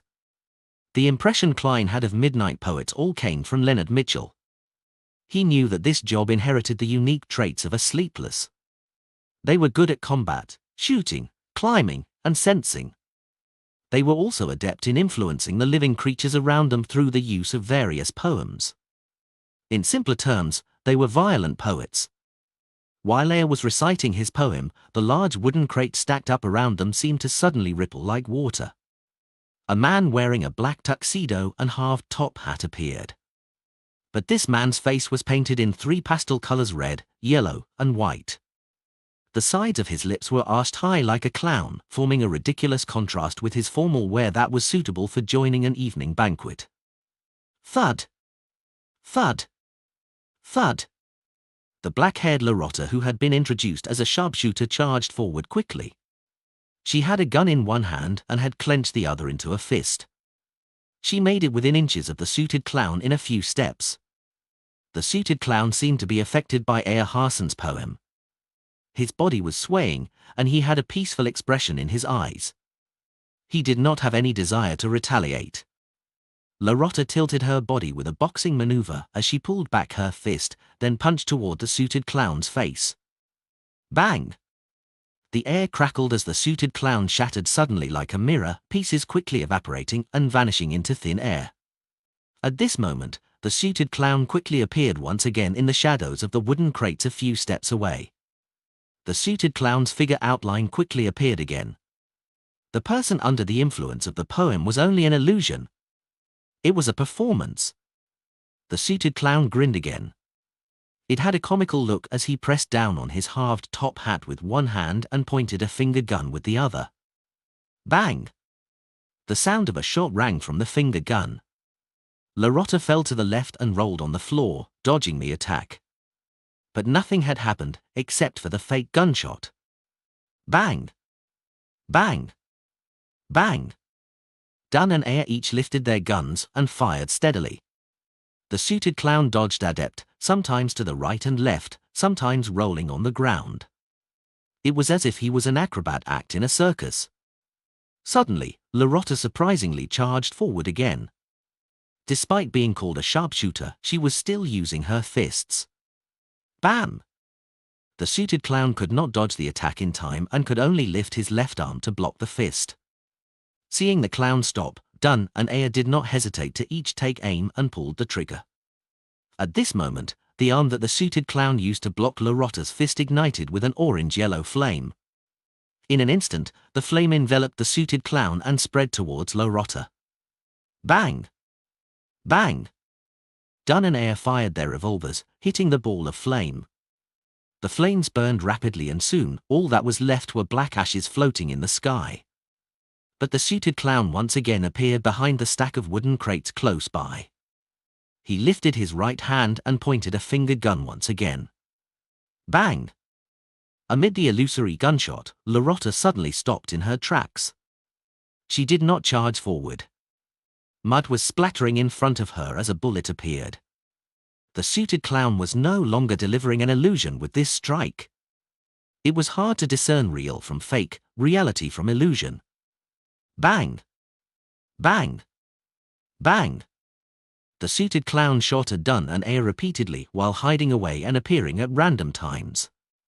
Upon seeing this, Larotta squinted and lifted the dull gold revolver in her left hand. Bang! The suited clown suddenly squatted down, avoiding the fatal shot. His halved top hat was sent flying backward, falling to the ground. The bullet had left a visible scorch mark on the hat. After rolling a few times on the floor, the suited clown scaled the stacks of wooden crates with the agility of a monkey. He shot air bullets out of his finger gun from the high ground. Aya Hansen took a few steps back and lowered his gun. He began his recital once again. Wastes its fair bloom upon the night. Who, blindfold to its fond caresses, knows not the beauty it possesses. The suited clown jumped repeatedly between the crates. He suddenly raised his hand to scratch his ears and looked at Aya with a comical smile. Could he have stuffed his ears? The sequence potion that the secret order possesses sure is weird. Klein observed the fight from far away as he made silent guesses. Just as his thoughts flashed through him, he suddenly saw a figure appear at the top of a warehouse beside him. Furthermore, it was running straight inside where Ray Bieber was hiding. That figure was dressed in a greyish-white uniform, one which workers at the docks wore. His face also appeared to be painted red, yellow, and white. The suited clown is responsible for distracting Captain and the rest while the other person retrieved the diary? Klein instinctively raised his right hand and shot at the figure on the roof. Find updated novels on no/v/elbin.co/m. He had just taken aim when the figure suddenly squatted, switching from running to rolling on the ground. Bang! Klein did not stop pulling the trigger. He saw the figure suddenly pause, blood blooming in a spurt. The figure looked at him in shock. While bearing the pain, he continued charging into the warehouse. That felt like a lucky shot. Klein twitched his lips and pulled the trigger once again. This time, the bullet hit the wooden roof beside the figure. Bang! Bang! Bang! Leonard and Borgia also shot but did not hit the figure. Klein wanted to criticize how terrible their shooting skills were as compared to his when he suddenly stopped pulling the trigger. That's right. Why must we stop him? Didn't I divine that there is grave danger in the warehouse just now? Wouldn't it be great if we let that guy be the vanguard and step on the landmine for us? Leonard and that Mr. Borgia must have had the same idea. With this thought, Klein lifted the barrel of his revolver and shot at the sky. Bang! Bang! Bang! As the gunshots rang, the figure managed to reach the innermost region of the warehouse unobstructed. He lunged downwards, slamming into the roof as he fell down with the collapsing roof. Immediately following the commotion, the black-haired Larotta's eyes suddenly turned black. Her left hand began making a strange pulling action. The suited clown's jumping action suddenly came to a pause as his ankle seemed to be grasped tightly by an invisible hand. Dunn did not shoot immediately and instead pointed his revolver downward. He opened his mouth and by simply using his spirituality to resonate the air around him, he produced a strange, faint and ethereal voice without the use of his throat. Thus it blooms on while night is by. When day looks out with open eye. Bashed at the gaze it cannot shun. It faints and withers and is gone. The suited clown suddenly became limp as if he had lost the desire to live. Aya Hassan lifted his handgun and took aim, his finger pulling the trigger immediately. In that split second, there was an abnormal and tragic wail that came from the warehouse. Ah! The cry contained immense fear as though he had encountered an unimaginably terrifying matter. The hair on Klein's body stood on end. The tragic cries came to a sudden stop as silence was restored in the deepest parts of the warehouse. It was a skin-crawling silence. Bang! Affected by the cry, Aya only managed to shoot the suited clown in the belly. Ha! Ha! Ha! The silence was once again broken from the deepest depths of the warehouse. What should have been soft panting sounded. It reached a crescendo that tightened everyone's nerves. Thump! Thump! Thump! Thump! Thump! Thump! Inside the black chest, 2-049 had reached a frenzied state.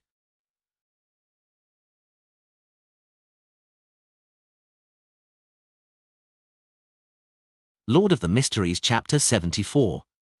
Translator, Atlas Studios. Editor, Atlas Studios. Ha! Ha! Ha! Thump! Thump! Thump! The loud panting and the intense knocking alternated first before they resounded together. It made Klein and company extremely nervous, as though they were hearing some evil murmur. Taking advantage of the moment Dunn and Lorotta had their attention redirected, the suited clown suddenly pulled out a long piece of paper from his pocket. Pa!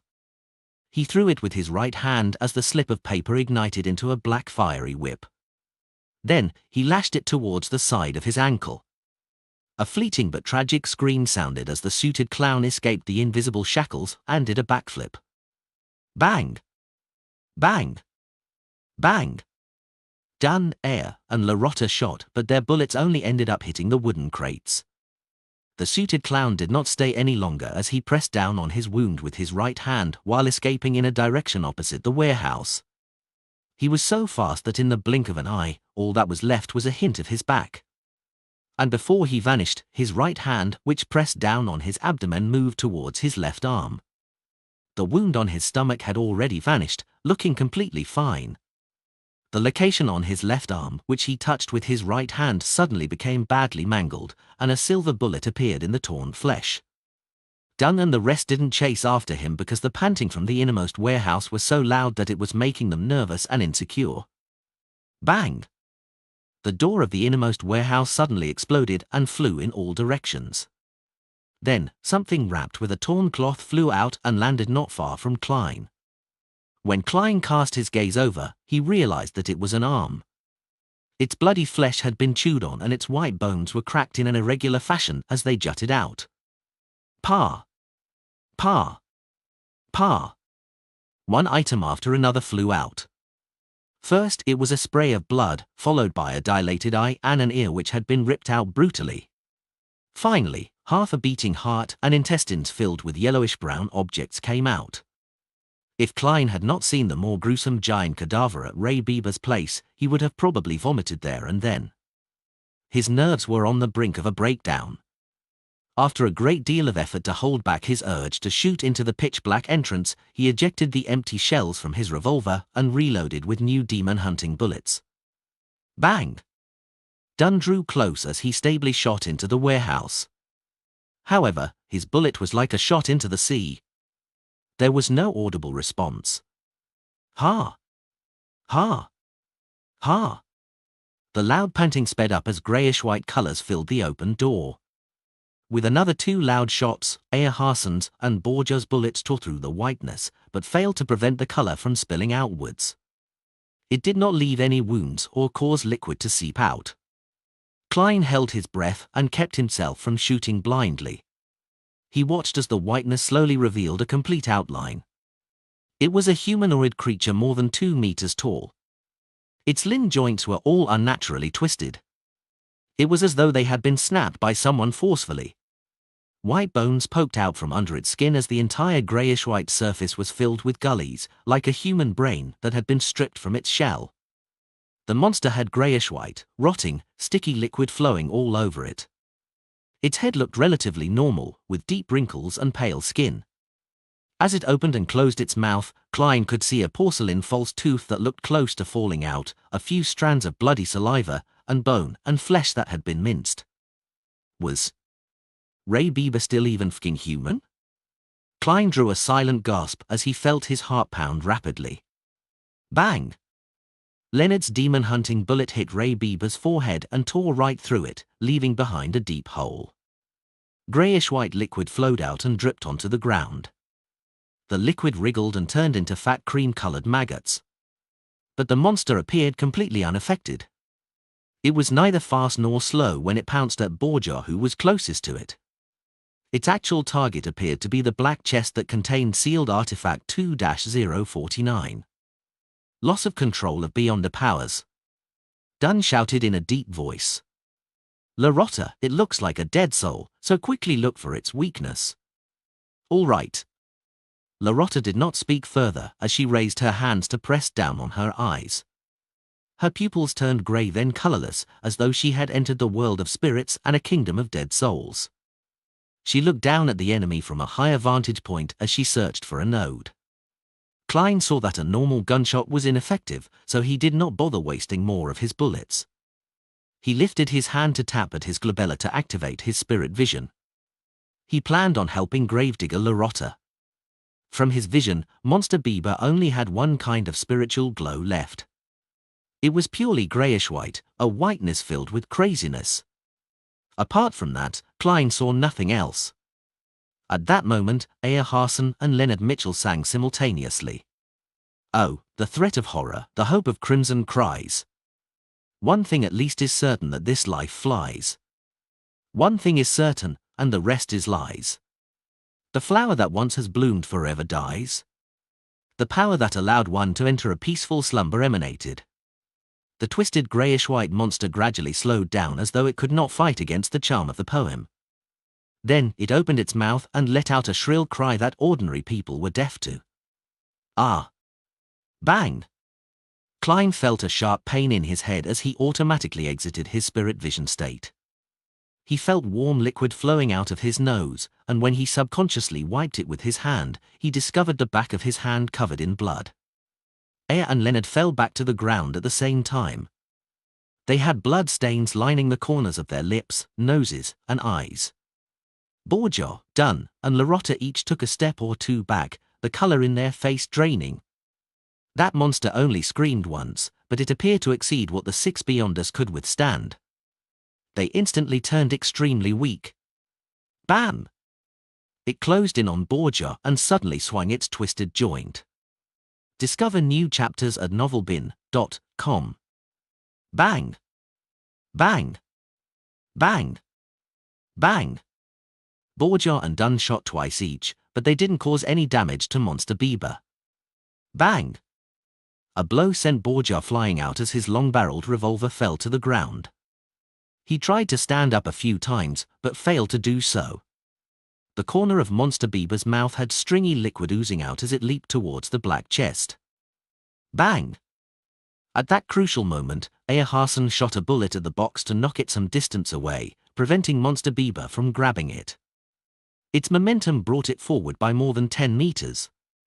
The black chest cracked, and as the thumping within turned more intense, it grew more obvious. Found it! The black-haired Larotta finally spoke. I need you to control it for at least 3 seconds.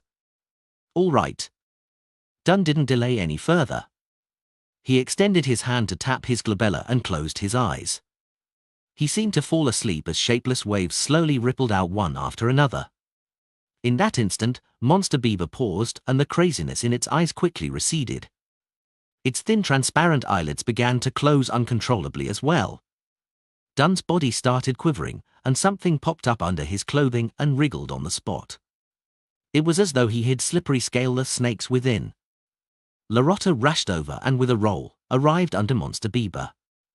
She supported herself with one hand while raising a clenched fist, bombarding Monster Bieber's crotch like artillery. Puff!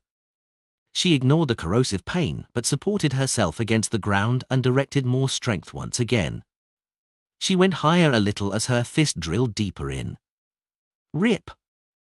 Larotta pulled out her forearm as she dragged out an intestine filled with brownish-yellow bloodstains. In the intestine, there was an ancient notebook. Ah! Monster Bieber let out a blood-curdling scream, and his body suddenly lit up as though it was melting. Get down! Just as Aya Harson's hurried shout ended, Klein saw Monster Bieber suddenly swell up. Boom! Amid a loud explosion, the distant Klein was tossed into the air by the shockwave and landed heavily. He struggled to stand against a swirling headache, and he saw Monster Bieber turn into a pile of disgusting, rotting flesh. Then he saw Dunn and Larotta, who were a dozen meters away, looking like they had been knocked out. Aya Harson, Borgia, and Leonard Mitchell were on the ground too. Some groaning in pain, some struggling to stand up but failing. Klein was just about to relax when he suddenly saw a familiar object about 2 or 3 meters away from him. The black chest had stopped rolling, and cracked surface was facing the sky. A skinny brown arm extended out. Sealed artifact. 2-049, FK. Klein's heart tensed up as he immediately leaped in the opposite direction in a bid to escape 2-049's effective range. The blast from before had thrown the black chest near him. And at that moment, Klein's head suddenly buzzed as his thoughts turned sluggish.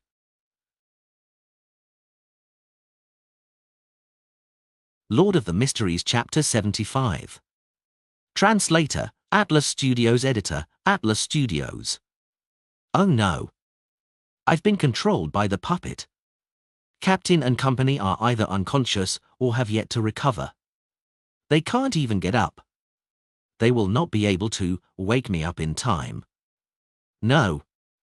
I have to save myself. Everything before Klein's eyes was happening in slow motion. All his joints and his brain seemed to have been coated with an ever-thickening layer of glue. He had no interest in becoming a human version puppet, so he seized the opportunity of not being fully controlled by trying his best to seek a way to save himself. I definitely can't hit myself. There must be an external force. External force? I'll give it a try. There's no time for hesitation. Without the luxury of time to think through things, Klein came to an idea in less than 3 seconds. He moved his rusty knee joint and took a counterclockwise step. At the same time, he did not try to escape the invisible rope that hung around his throat. All he did was recite inwardly. Blessing stem. From the immortal Lord of heaven and earth. He wanted to use the mysterious world above the grey fog to awaken him and escape sealed artifact 2-049's assimilation. Creak. Creak. Creak. Klein's knees and ankles let out an involuntarily ear-piercing sound. With a slow contorted step, he took another step counterclockwise. Blessing stem. From the Sky Lord of heaven and earth. Klein's thoughts turned increasingly sluggish as he felt as though he was a computer that had all sorts of bloatware and every antivirus software installed. He lifted his left foot in a jerky manner as he took another step in the required spot. Blessing stem. From the exalted the arch. Klein's thought processes turned more and more rigid and sluggish. He took the final step purely out of instinct. At that point, he knew he was almost fully under the puppet's control. Even if Earharson could get up in time to save him, he would probably be unable to be awakened. But his strong desire to live made him chant the final line of the incantation. Blessings? Stem. From the celestial. Worthy. Just as he finished his incantation, the extremely chaotic and hysterical shouts and murmurs sounded. They quickly took over every corner of Klein's sluggish thoughts, shattering them in the process and reducing them to thoughts he had no control over. Klein's brain became a boiling pot of potpourri as his stiff body turned light while his spirituality lifted. Endless greyish-white fog and the dark red stars of varying distances appeared once again before his eyes. It was vast, mysterious, vague, and blurry. Klein's confused mind quickly settled down as he finally regained his ability to think, only to see the magnificent palace. Phew. Thankfully, it worked. He whispered with a lingering fear. According to his previous observations, he knew that once someone fell under the control of sealed artifact 2-049, it was equivalent to death. Normally, there was no medicine that could save the victim. Luckily, his luck enhancement ritual and the mysterious world above the grey fog was not considered normal at all. After pacing a few times, Klein began considering the situation he was in. I can't just stay here the entire time, right? By the time Captain and company wakes up and gather over, I won't be able to explain the situation. As things are right now, I only have the shell of my body, nothing more zombie-like than a zombie. But if I were to take the risk and return, there's no way to guarantee my safety. What if I get controlled by 2-049 again? While suffering from his dilemma, Klein suddenly smacked himself in the forehead and could not help but chuckle softly. It looks like I haven't gotten used to my status as a seer. Before he finished his sentence, he appeared at the seat of honor in front of the long bronze table, sitting on the high-back chair with the strange symbol. Klein extended his hand as a fountain pen appeared out of thin air. He scribbled a sentence on an illusory piece of paper. Returning to the real world is very safe. Immediately following that, Klein pulled out a projection of a spirit pendulum from his packet. After a few gatherings, he discovered that the items he brought on him were projected above the grey fog, but they were relatively illusory. Klein held the silver chain with his left hand as he allowed the topaz to nearly touch the paper. he calmed his breathing and half-closed his eyes. He calmly repeated the words on the piece of paper. Returning to the real world is very safe. Returning to the real world is very safe. After repeating it 7 times, Klein completed the divination with spirit dowsing. He opened his eyes and saw the topaz slowly oscillating, guiding the silver chain in a clockwise spin. Clockwise is an affirmation while counterclockwise is negative. Returning to the real world is very safe. Klein heaved a sigh of relief as he habitually stored the chain away. Then, he released his spirituality and wrapped his body as he simulated a plummeting state. His chapter is updated by November, being.co/m. The hazy fog and deep red stars turned ethereal and charged upward. Klein soon saw himself still in a daze in his original position. He saw the brown puppet, halfway out of the chest. He also noticed that the sealed artifact had apparently stopped all motion. His physical senses reached to his brain, and just as he was about to try to move his arm to determine his condition, he suddenly heard a voice concealed within the wind. "Do you wish to be awakened? You can be saved as long as you promise me one thing. This one thing is to help me take that Antigona's family notebook. Nod if you agree. I know you are still capable of completing that action." "Who is it?" "Yes. 2-049 doesn't seem like it's attempting to control me." "That's right. It will not repeatedly influence the same person. There will be a break." Klein was shocked, but he did not show it on his face. At that moment, the voice added quickly, "You can obtain additional rewards if you complete this matter. I know you are a seer. I also know that the Church of the Evernite Goddess does not have sequence 8 that succeeds sequence 9. But our secret order can give it to you. To be honest, I was a seer before. If not, I wouldn't have dared return. To show you my sincerity, I can now tell you that the corresponding sequence 8 of seer is clown." "Clown?" "Secret order." Klein nearly did not maintain his puppet state. He never made the connection between seer and clown. Were they about to become the head honchos of a circus? All right. Make your choice. Believe me, you no longer have much time left to waste. The voice sounded with the wind again. The distant Dunn and Larotta were still unconscious. Borjar seemed heavily injured as he moaned without moving. Earharson and Leonard Mitchell were in relatively good shape as they attempted to sit up. "Why me? The secret order? Is it that suited clown from before?" After he escaped, he secretly returned in a bid to fish in troubled waters. Upon hearing the voice, all sorts of doubts instantly flashed through Klein's mind. Since the person said that he was a seer, Klein attempted using the thought processes of a seer to analyze the situation. He dared return because he divined hope. He believed that Monster Bieber would be destroyed and that we would suffer a heavy setback. He did not take the notebook by himself or deal with us directly because he likely divined that it would contain immense risk. Therefore, he is suspecting Captain and Madame Larotta are feigning their unconsciousness, or that this is a trap laid out for him. He did not make further divinations to determine my present state, partially because firstly, he might not have the time. If he waited any longer, Mr. Earharson and company would have regained some of their combat strength. Secondly, he belittles me and thinks it unnecessary. He understands a seer very well and is confident that I'm unable to escape the puppet's control. He is using me as cannon fodder to probe for any traps. From another angle, this also means that the luck enhancement ritual does not cause any abnormal appearances. With his brain no longer sluggish, Klein felt that his line of reasoning was clear. He was quite confident of the thoughts and goals of the suited clown. As for the clown's promise, he believed not one bit of it. Cannon fodder did not have any human rights. As the thoughts flashed through his head, Klein controlled his neck and difficulty nodded. As he did this action, he confirmed that he had escaped the control of sealed artifact 2-049. Just after he nodded, a transparent curtain stirred 2 to 3 meters to his side.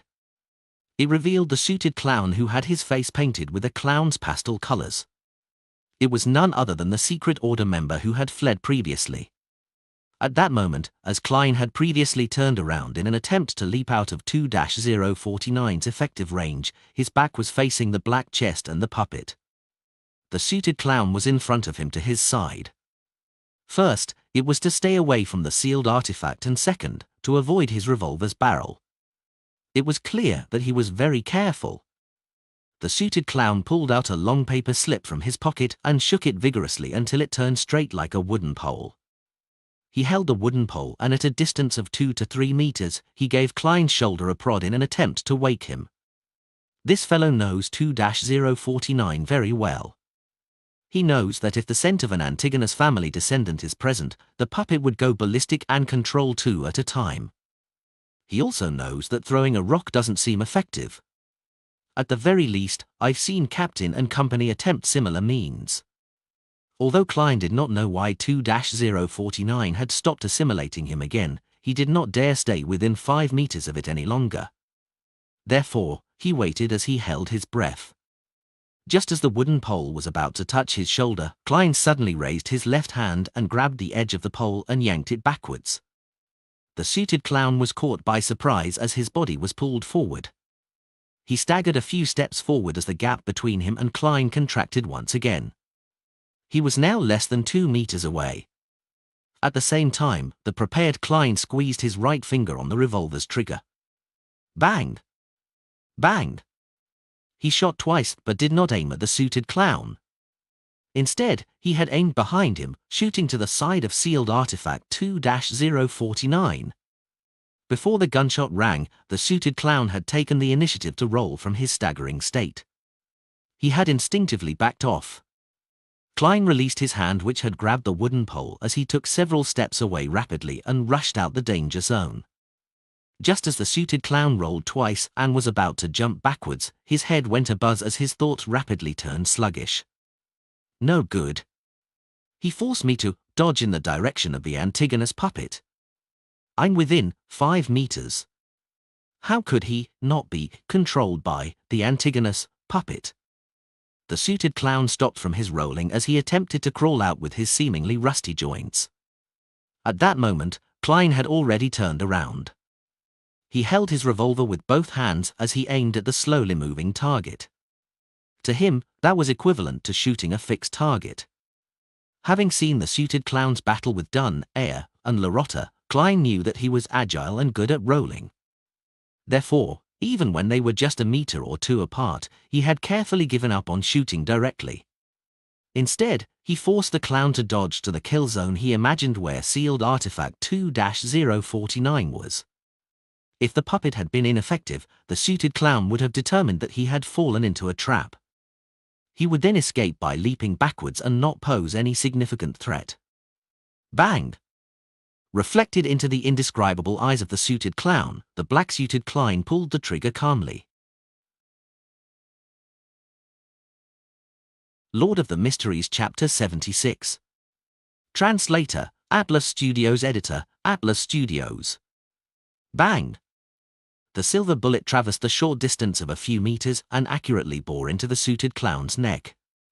Large amounts of blood spewed out, dyeing his skin and bow tie red. The suited clown was unable to let out a cry as his throat seemed to produce sounds of him gasping for breath. He wished to raise his arm to divert the fatal wound, but his joints appeared to be filled with glue. His motions were slow and jerky. Bang! Having entered a half-cogitation state, Klein was not stunned by the appearance of blood.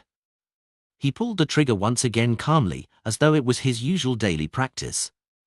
A grisly hole appeared on the suited clown's forehead as crimson red spewed out. The luster in his eyes dimmed as the intricate revolver's might was far higher than what Klein had imagined to be.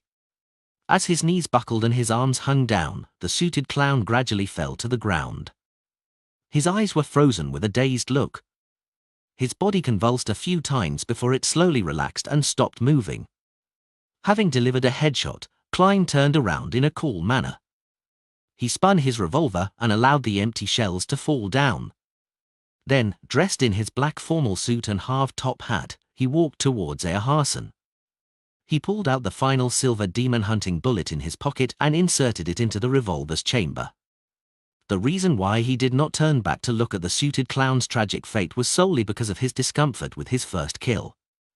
However, it was necessary.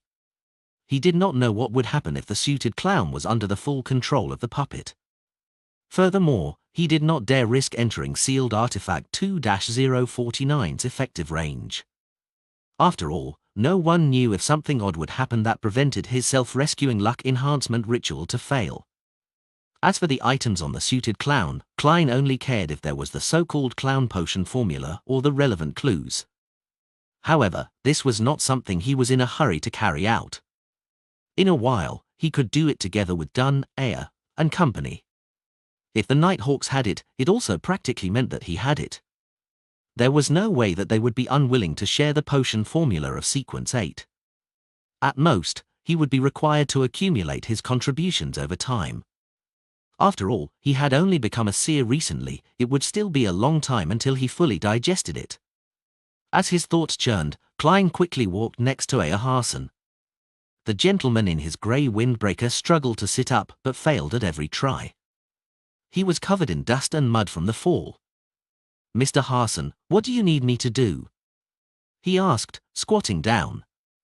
He pointed the revolver in his hand at the ground in case of a misfire.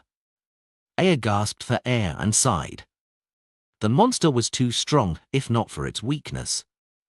Then, he pointed at a sky-blue metal bottle beside him and said in a self-deprecating laugh, "I was trying to consume some medicine, but my hand shook." The sky-blue bottle was about the size of Klein's finger.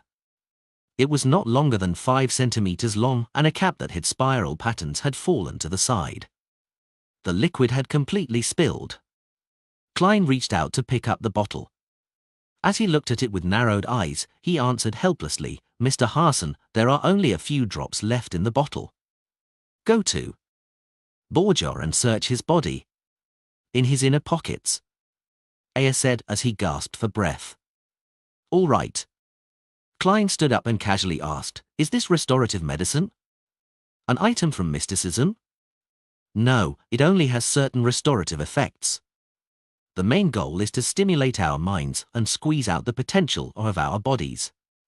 It allows to maintain a decent state for a short period of time until we return, where we can receive treatment." Ayer attempted to sit up only to fail again. "Its name is the Goddess's Gaze. Remember to let Borgia drink half a bottle." Klein did not delay any further as he turned around. He briskly arrived at Borgia, who was groaning in pain.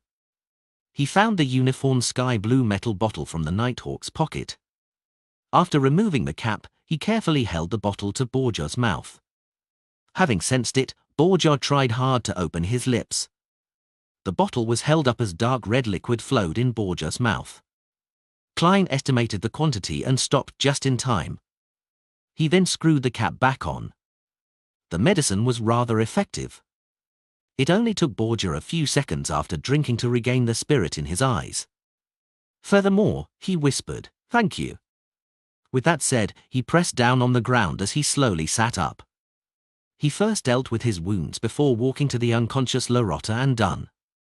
Then, he retrieved the Goddess's Gaze from the latter's inner pocket. Klein returned to Ayer's side and fed him the remaining half bottle. After Ayer panted a few times, his action suddenly became nimbler. He stood up as though he had never been injured. "I'll help Borgia." "Help that partner of yours." The gentleman with the charm of a middle-aged man pointed at Leonard Mitchell. Klein had no objections to it. He turned around and jogged to the poet. "Leonard, there's no need. I can drink it by myself." Leonard, with his disheveled hair, smiled as he raised the sky-blue bottle. Upon seeing Leonard agilely get up by pushing up with one hand, Klein, who wanted to lampoon, was suddenly stunned. "Leonard's injuries are lighter than I expected. He had the ability to consume the medicine from the very beginning." Discover new chapters at novelbin.com.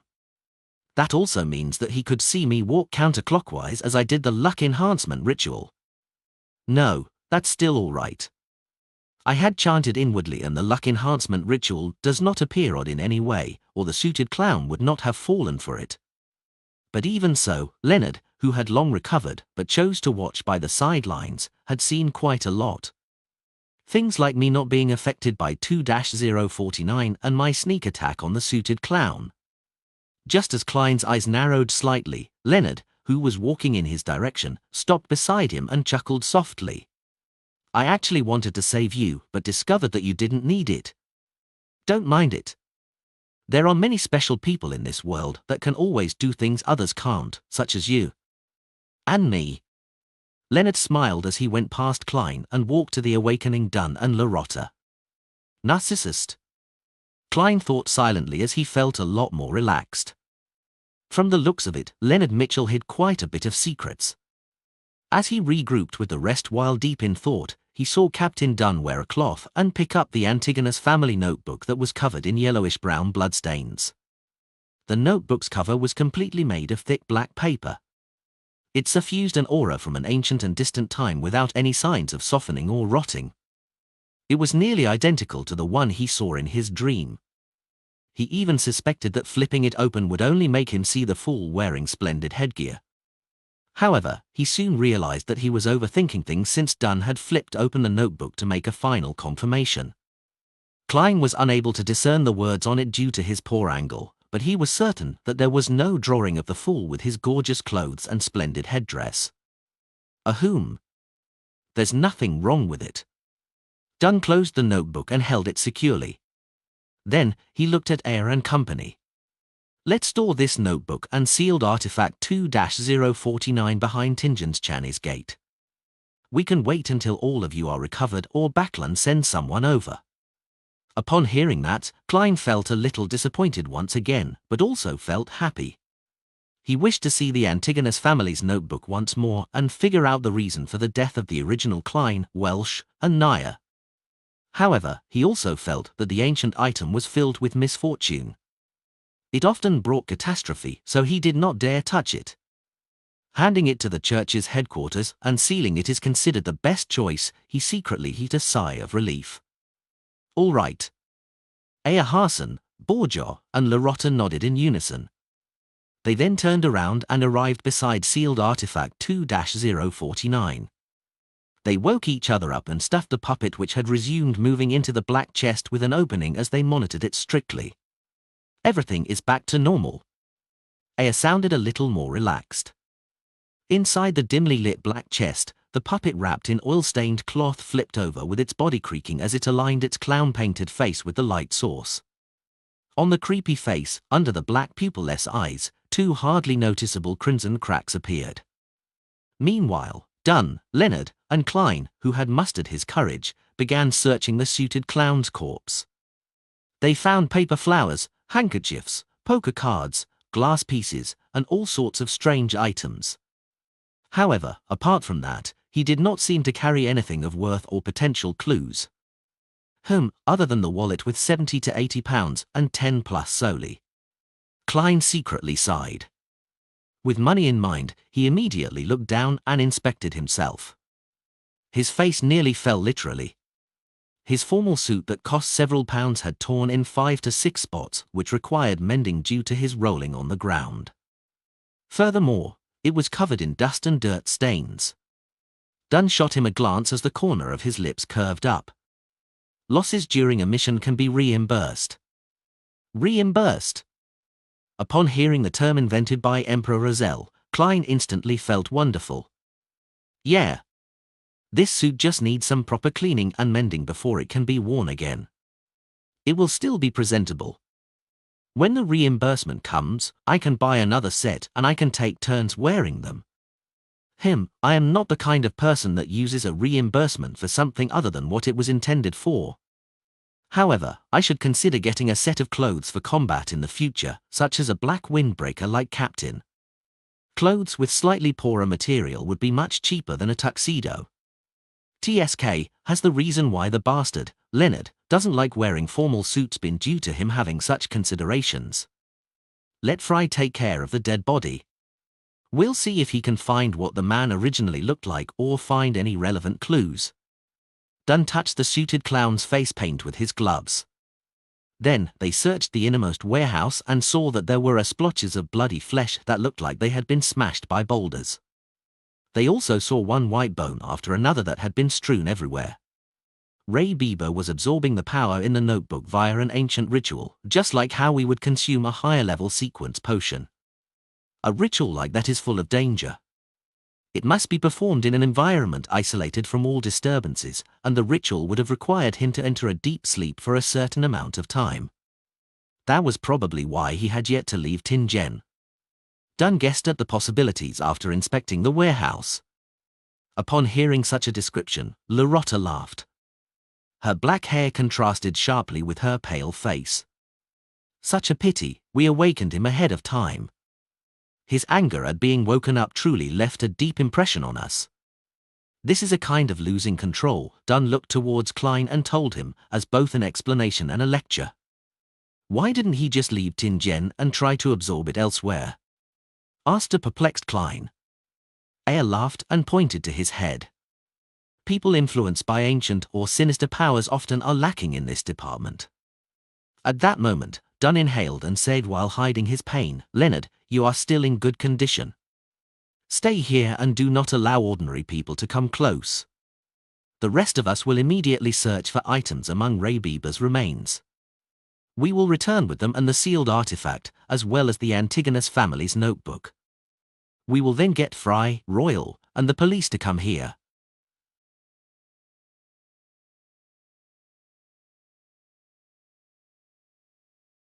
Lord of the Mysteries Chapter 77. Translator, Atlas Studios. Editor, Atlas Studios. "All right," answered Leonard with a relaxed expression when he heard Dunn's suggestion. Following that, everyone walked out of the warehouse and came close to where Monster Bieber had self-destructed. With him at the origin, they began searching outwards radially. "Captain, what are we looking for?" Klein looked at the rotting flesh and blood that was strewn everywhere. He held back his urge to retch as he looked at Dunn Smith beside him ponderingly. Dunn did not look up. Instead, he used his deep grey eyes to sweep the ground. Awakening ahead of time, losing control, and becoming a monster. This means that Ray Bieber did not fully absorb the beyonder powers provided by the notebook. It also means that a part of his body is considered extraordinary, making it prime material. If you ever encounter something similar, make sure not to miss out on doing a search. It might be a relatively important item. So that's the case. Klein nodded slightly in enlightenment. In the blink of an eye, he thought of another matter. If the part where Monster Bieber had concentrated the beyonder powers were some indescribable part, wouldn't that be awkward? Wouldn't it be extremely disgusting to concoct it into a potion? Just as Klein's mind wandered, Borgia with his sharp eagle-like eye suddenly shouted. "Found it!" "A whom?" Dunn and company immediately turned and closed in. Driven by his curiosity, Klein walked over to Borgia with a quickened pace. Soon, he saw the item before Borgia. It was a greyish-white item about the size of a fist. Its surface was filled with gullies and it looked soft but ductile. It looked like a brain that had been extracted out of a living being. Although Klein was unable to make out the extraordinariness of the blob of greyish-white, he was certain that Borgia had not made a mistake since it had remained intact despite the violent explosion it had undergone. Dunn carefully observed it and squatted down. As he extended and bent his right arm, he used his black-gloved left hand to carefully grab the greyish-white item.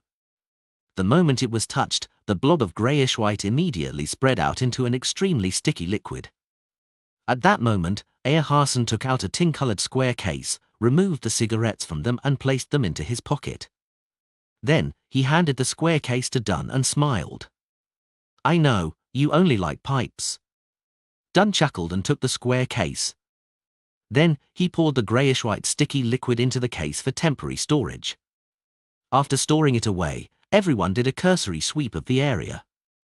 After confirming that they had not missed out anything, they left. When they came out, they saw the horses digging their hooves into the ground, clearly spooked and nervous. They had nearly escaped their reins. "I'll drive." Borgia covered his mouth with his hand and coughed softly. "I know you are good at placating animals," said Aya with a smiling nod. After boarding the carriage, Dunn, Loretta, Earharson, and Klein, who continued their arm exercises, temporarily had nothing to say as they fell into silence. When the trotting of the horses sounded while the carriage wheeled off, Dunn looked at Klein and deliberated over his words before saying, "I know you are filled with curiosity about the Antigonus family's notebook. You wish to understand what happened." "No, not at all," Klein subconsciously denied. "It was an ancient relic filled with misfortune." Discover new chapters at novelbin.com. Without giving him time to answer, Dunn continued and said, "However, I have to first report this to the Holy Cathedral. Only after they determine the confidentiality level of the notebook can we consider if this can be shown to you." "No problem." Klein gave a short and simple reply. Dunn continued his arm exercises as he thought before saying, "I once promised that you can be made a formal member of the Nighthawks when we confirm that Ray Bieber is a descendant of the Antigonus family clan. Now, not only have we determined Ray Bieber's identity, we have even eliminated the monster and spoiled the Secret Order's conspiracy. In this entire process, your performance was outstanding. You personally killed a member of an evil organization. Therefore, I will fulfill my promise and immediately make an application to the Holy Cathedral. We'll wait for their approval. Right, I forgot something important. I still need to ask if you are agreeable to it. Mr. Klein Moretti, are you willing to formally join the Tingen Nighthawks as one of its members? Your salary will increase several-fold, reaching £6 a week. Furthermore, you will get a raise every subsequent year. Your salary will be paid by the church and Awar County's police department equally. You will also gain the identity of a probationary inspector. It will be very useful at times. As a support-type Beyonder, you do not always need to face enemies, but you will have to guard Channy's gate once a week. Without the squad's permission, you are not to leave Tingen without permission. Furthermore, you have to keep this a secret from your family." By the time Dunn finished listing the restrictions and benefits, Klein was already thinking deeply for more than 10 seconds. "I wish to become a formal Nighthawk. Only by doing so could he continue to gain more access to mystery, such as the situation regarding the Secret Order." After reading the gathered Rozelle diaries, Klein had some changes in thoughts about himself.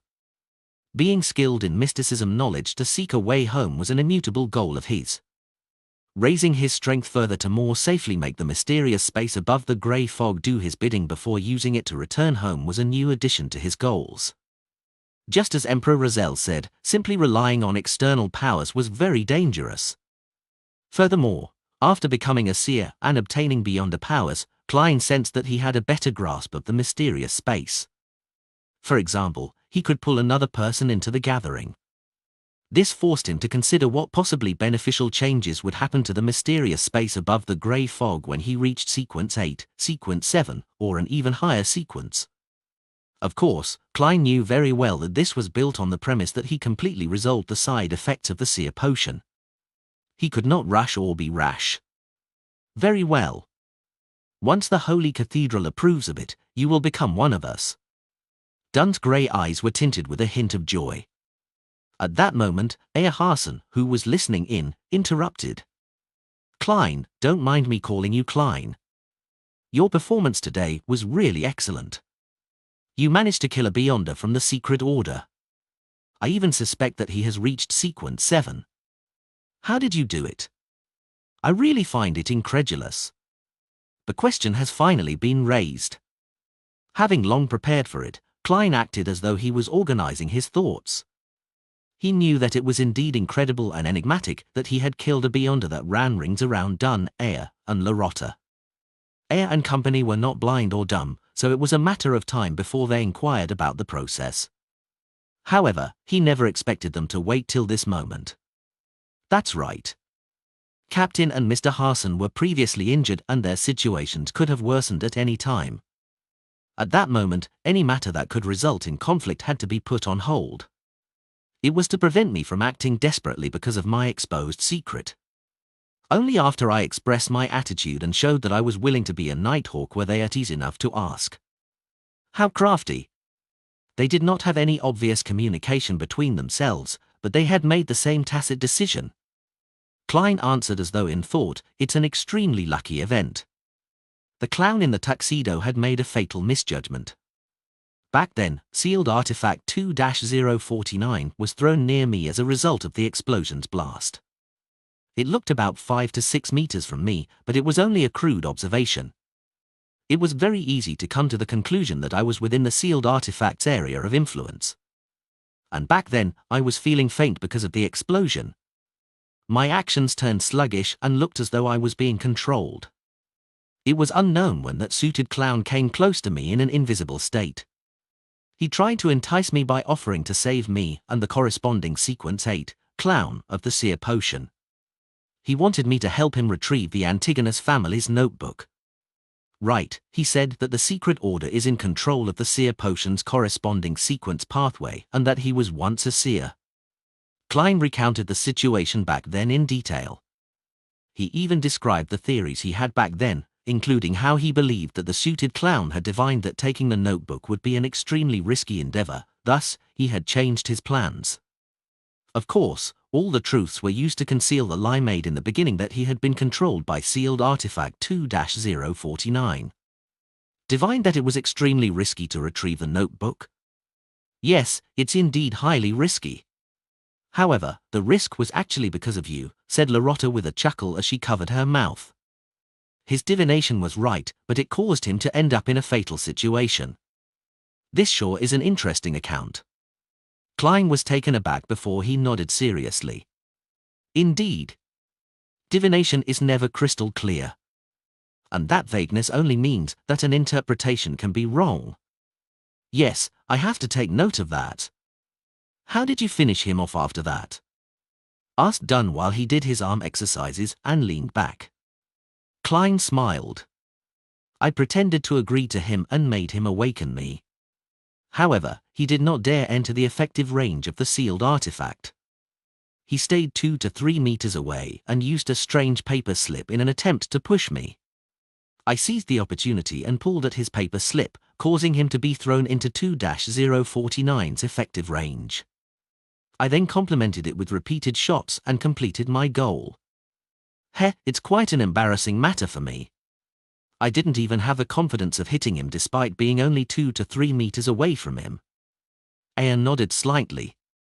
With his evasive abilities, a distance of 2 to 3 meters is not an absolute guarantee. You might be able to strike him but fail to hit him in a vital spot. That would only make things worse. Your choice back then was impeccable. It can even be said to be outstanding. If I were in your shoes, I might not have been able to do it better than you. He did not ask further. After all, the suited clown's entry into the sealed artifact 2-049's area of influence basically sealed his fate. He became a living target. The subsequent sequence of seer is clown. How odd. Dunn suddenly said with a sigh.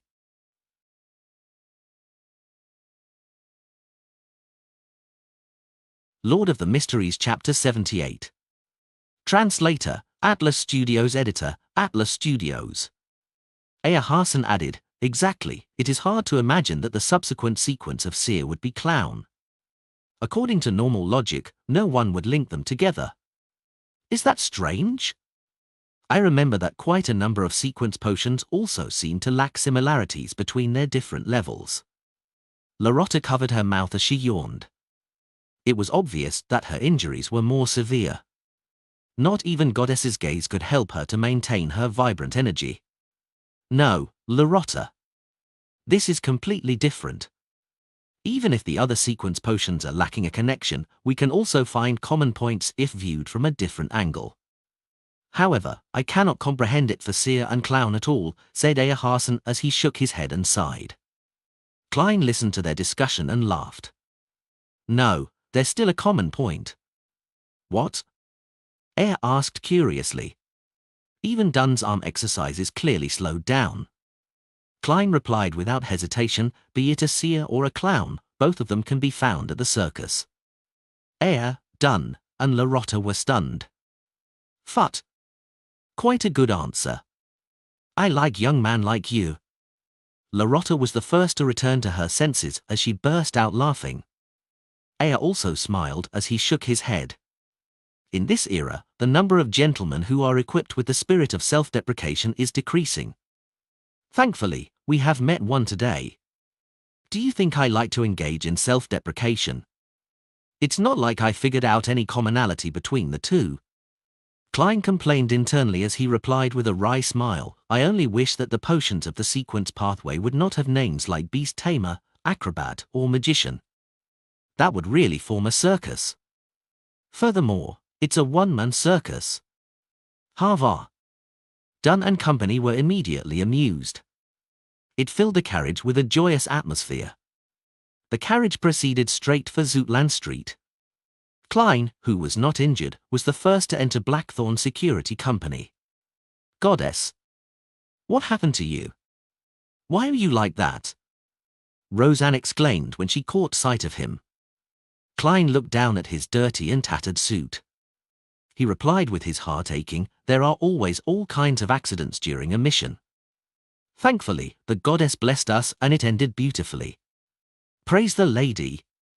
Roseanne devoutly drew the crimson moon across her chest. Before waiting for Klein to continue, she asked, do you need us to hide in the third floor again? Is the sealed artifact really that dangerous? Trust me. It's far more dangerous than you can imagine, replied Klein with a lingering fear. If not for his even more mysterious luck enhancement ritual, he would have perished under the proverbial hands of 2-049. Goddess. Roseanne's lips quivered as though she had still a million things to say or questions to ask, but in consideration of how the captain was waiting downstairs, she held back her compulsion. She informed Mrs. Oriana and company to head upstairs to the third floor.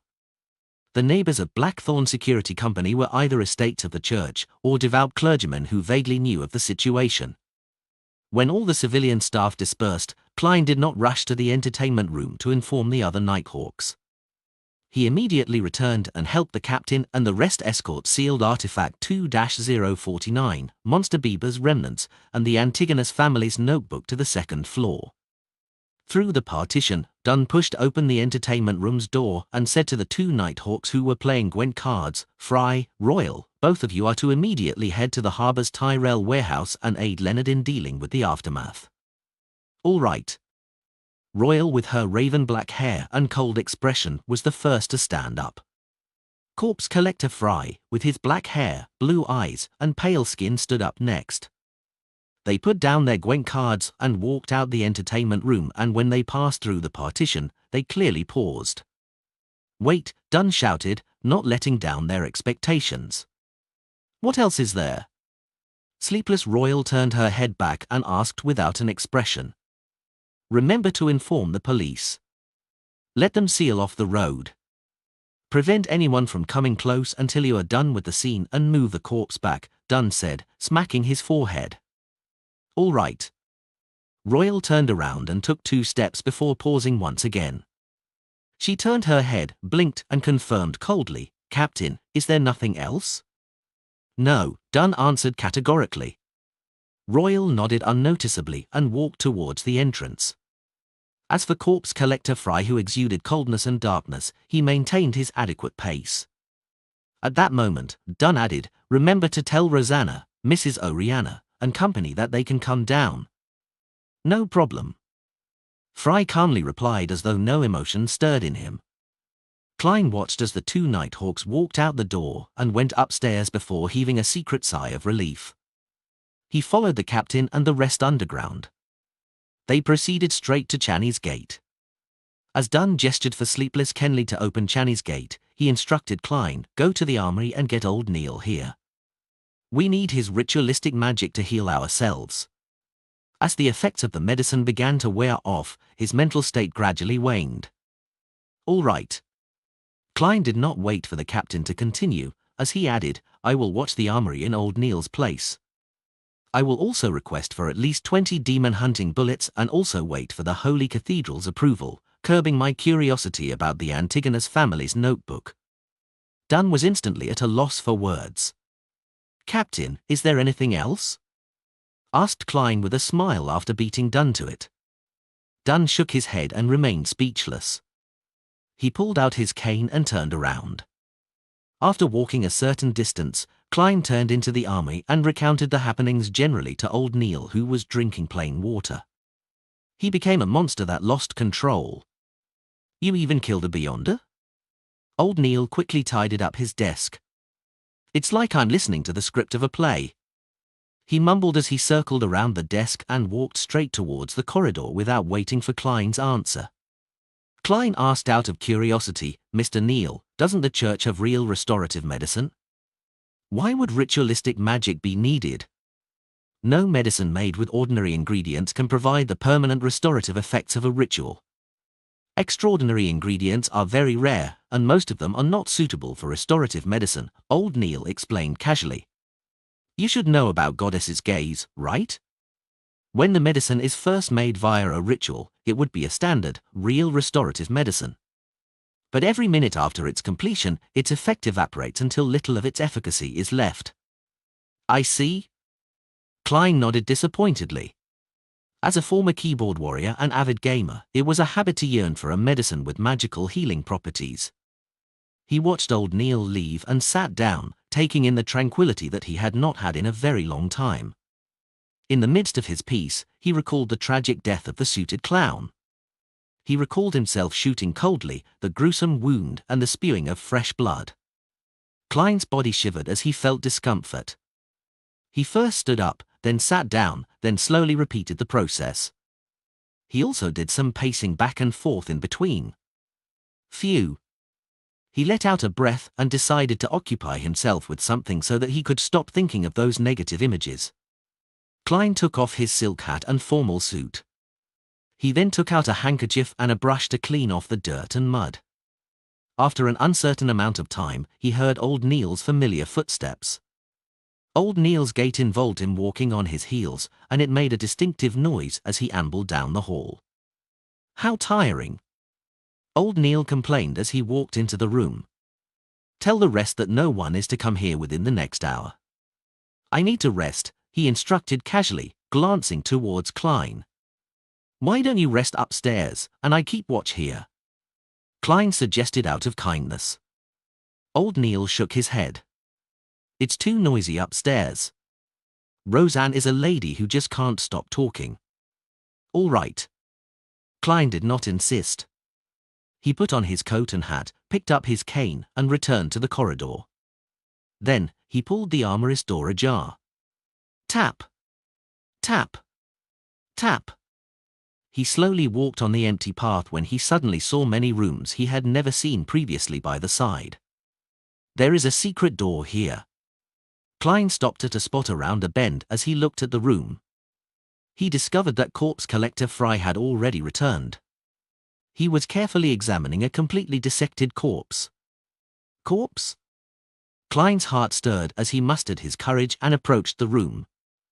He knocked lightly on the open door. Knock. Knock. Knock. Fry stopped his actions and turned around, looking over with his blue but ice-cold eyes. Sorry for disturbing you. I just wish to know if this is a corpse of a Beyonder, asked Klein as he controlled his tone. Yes. Fry's lips opened and closed, but only spat out a single word. Klein's gaze reached beyond him and landed on the corpse. Indeed, he discovered the familiar gruesome wound on the forehead. It's that suited clown. Klein secretly exhaled and said, Any discoveries? No, answered Fry in an abnormally simple manner. The mood instantly turned awkward. Just as Klein was about to bid farewell, Fry took the initiative to say, If you feel uncomfortable, you can come in to take a look. You will discover that it's only a corpse. Afraid that I'll be traumatized? Klein nodded in thought. All right. He entered the room and came in front of the long white-clothed table as he looked at the corpse. The suited clown's red, yellow, and white paint had been cleaned off, revealing an unfamiliar face that did not look anything special. He was in his 30s and had black hair and a high nose bridge. At that moment, Fry went to a square table by the corner of the wall and picked up a pencil and piece of paper. He returned to the corpse and placed the paper down and began drawing with the pencil. Klein glanced at it in curiosity and found that Fry was sketching the suited clown's head. It did not take long before Fry stopped moving the pencil. On the piece of paper, there was a lifelike portrait. Compared to the corpse, the only difference was the lack of a wound with the addition of blue eyes. What a talented genius! Klein marveled in surprise. I never expected you to be that good at sketching. My dream was to become an artist before becoming a nighthawk. Fry's tone was completely placid. Then why don't you fulfill your dreams? Asked Klein curiously. Fry put down his pencil and said with the suited clown's portrait in hand, my father was a priest of the goddess. He wished that I become a priest. It's a presentable job. You became a priest? Klein asked in surprise. He found it unimaginable that Fry could become a priest with his personality and the vibes he exuded. Yeah, I did quite an okay job. Fry wore a cold expression as the corners of his mouth curled up a little as he replied. Later, I encountered and experienced some things and ended up a nighthawk. Klein did not plan on infringing on his privacy, so he asked, you were once a priest of the goddess, so why not choose to be a sleepless? A personal reason, answered Fry frankly. Furthermore, Madame Daly is a good role model. Klein nodded, and just as he was about to change the subject, he heard Fry say, help me watch this room. I have to immediately hand the sketch to Captain. Closing a secret door is very troublesome. Discover new chapters at novelbin.com. All right. Although Klein was a little afraid facing a corpse alone, he braved his fear in agreement. With Fry gone, the room turned quiet. The corpse laid there as Klein's heart turned heavy. He took a few breaths and, in a bid to defeat his fears, approached the long table. The suited clown lay there silently with his pale face. His eyes were tightly shut, and he had lost all signs of breathing. Apart from the gruesome wound, he emitted the unique coldness of a dead man. Klein observed for a moment as his emotions gradually settled as he was calming down. He swept his gaze and discovered a strange brand on the suited clown's wrist. Gathering his courage, he extended his hand to touch it, hoping to turn it around to see it more clearly. Just as the ice-cold touch reached from Klein's fingertips to his brain, the pale palm that had lost all vibrancy shot up suddenly, grabbing him by the wrist. It grabbed at his wrist tightly. Lord of the Mysteries Chapter 79. Translator, Atlas Studios. Editor, Atlas Studios. Klein instantly felt his hair stand on end as the icy hand tightened around his wrist. He instinctively pulled his wrist back in a desperate attempt to escape. A heavy sensation bore down on him as Klein used every fiber of strength in his entire body to yank his arm back. Bam! The pale, naked corpse was yanked so forcefully to the side that it fell from the autopsy table. However, the white, ice-cold finger's grip remained firmly latched onto Klein's wrist. Klein momentarily lost the ability to think. The only thought that went through his mind was to draw his revolver and riddle the corpse in holes. However, as he could not retract his dominant hand, he threw his black cane and desperately tried to retrieve his revolver from his holster to no avail. At that moment, the corpse's eyes rose, revealing a pair of calm, blue eyes. His mouth moved as he muttered, Hornacis. Hornacis. Hornacis. After those 3 words were said, Klein was completely flustered as he felt that the fingers gripping onto his wrist began to loosen before dropping limp. The suited clown's eyes were shut once again, as though nothing had happened at all. If the pale corpse wasn't lying on the stone floor, Klein would have imagined that he had been struck by a hallucination spell. He staggered backwards a few steps and felt that most of his body was trembling as a result of the shock and fear. Phew! Phew! Klein gasped for air as he slowly regained control of his mental facilities. He looked at the corpse on the ground in alarm and fear. He drew his revolver and carefully retreated from the room, one step at a time. After confirming that the corpse was motionless, he took a glance at his wrist of the hand holding onto his revolver. There were 5 deep, red finger marks imprinted on his wrist. They silently described his encounter. Klein calmed down as vulgarities filled his mind. Fking hell. I almost died from the shock. After panting for more than 10 seconds, he began assembling items in his mind to quickly compose himself. He carefully recalled everything that he encountered and pieced them together. Although he did not understand the reason for the suited clown's resurrection, he acutely noticed an important point. The corpse had repeated the words Hornacis. It's Hornacis again. Klein knitted his brows. The Antigonus family's notebook has records of a nation of the Evernite in the Hornacis mountain range. While in cogitation or spirit vision, I would hear sounds that I shouldn't be able to hear, and among those sounds is the word Hornacis. Is the answer to all these questions on the Hornacis mountain range? There might be massive danger lurking there. For example, an evil god might be sealed within and was using various forms of attraction to achieve freedom. While considering this, Klein carefully entered the room and touched the corpse a few times to verify that it was completely dead. He didn't want corpse collector Fry to see him mess up the place, so he mustered his courage to move the corpse back onto the autopsy table. Klein couldn't help but feel as though his heart was in his mouth throughout the process. The slightest movement could snap his tense nerves. Furthermore, the ice-cold feeling given out by the corpse felt particularly disgusting. After finishing the mission with great difficulty, he recalled the reason he approached the corpse. Therefore, he focused on the suited clown's wrist and looked at the strange brand. It was unknown when the brand had slipped off, shrinking into a spherical blob of blood which had tint of blue. The spherical blob of blood was the size of a thumb. It floated in midair silently in defiance of the laws of physics. What is this? Klein muttered, but he didn't dare to touch it rashly. He had no intention of hiding the strange blood sphere. Firstly, he didn't know if it was a good or bad thing. Secondly, he was certain that Fry, who had examined the corpse, would have long discovered the brand on the wrist. It was even likely that he knew what the strange blood sphere was. And even if Fry doesn't know, reporting it to Captain and letting the Nighthawks research it is definitely better than me making random attempts. That was Klein's train of thought. Being in an organization meant he had to know how to make use of the organization's powers to its fullest. Klein waited nervously for a few minutes before he saw the black-haired, blue-eyed, and thin-lipped Fry return.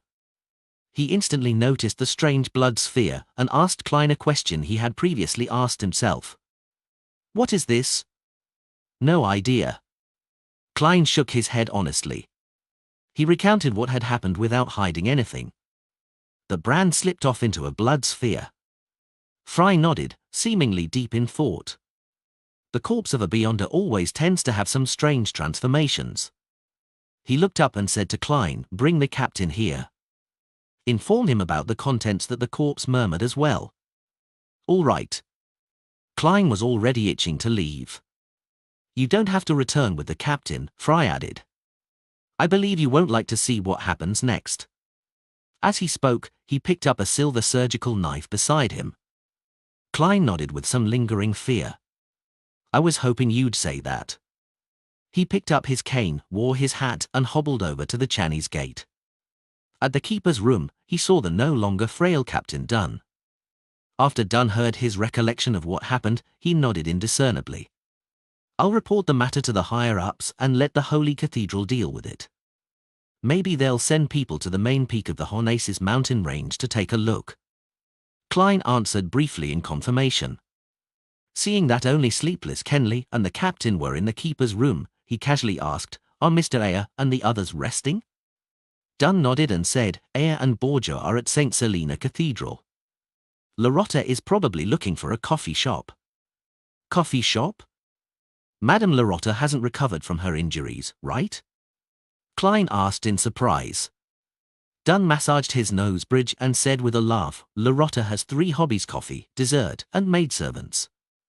She says she needs these 3 things to speed up her recovery." "Maidservants?" Klein asked, perplexed. "Does Madame Larotta have a particular fetish?" Dunn shook his head helplessly and said, "She likes maidservants." "Yeah, that's right. Furthermore, she likes ones with big breasts. She sure is weird." Klein had no idea what kind of expression he should show in response. Dunn didn't delay any further as he headed out the keeper's room. As Klein watched his back, he silently waited for him to turn. Meanwhile, he noticed at the corner of his eye that Sleepless Kenley had fished out his pocket watch and opened it. 3, 2, 1. The moment Klein finished counting down silently, Dunn stopped and turned around. Another thing I forgot. Klein, you went through a lot today. Once you relax, you'll feel exhausted. There's no need for you to be here in the afternoon. Go back and get some rest. Tomorrow, I'll submit the application listing the detailed losses. All right. Don't worry too much about your killing of a Beyonder. Killing him was equivalent to saving more lives. As a matter of fact, I'm actually feeling much better. Klein silently exhaled. Dunn nodded slightly, and just as he turned around, he smacked himself in the forehead.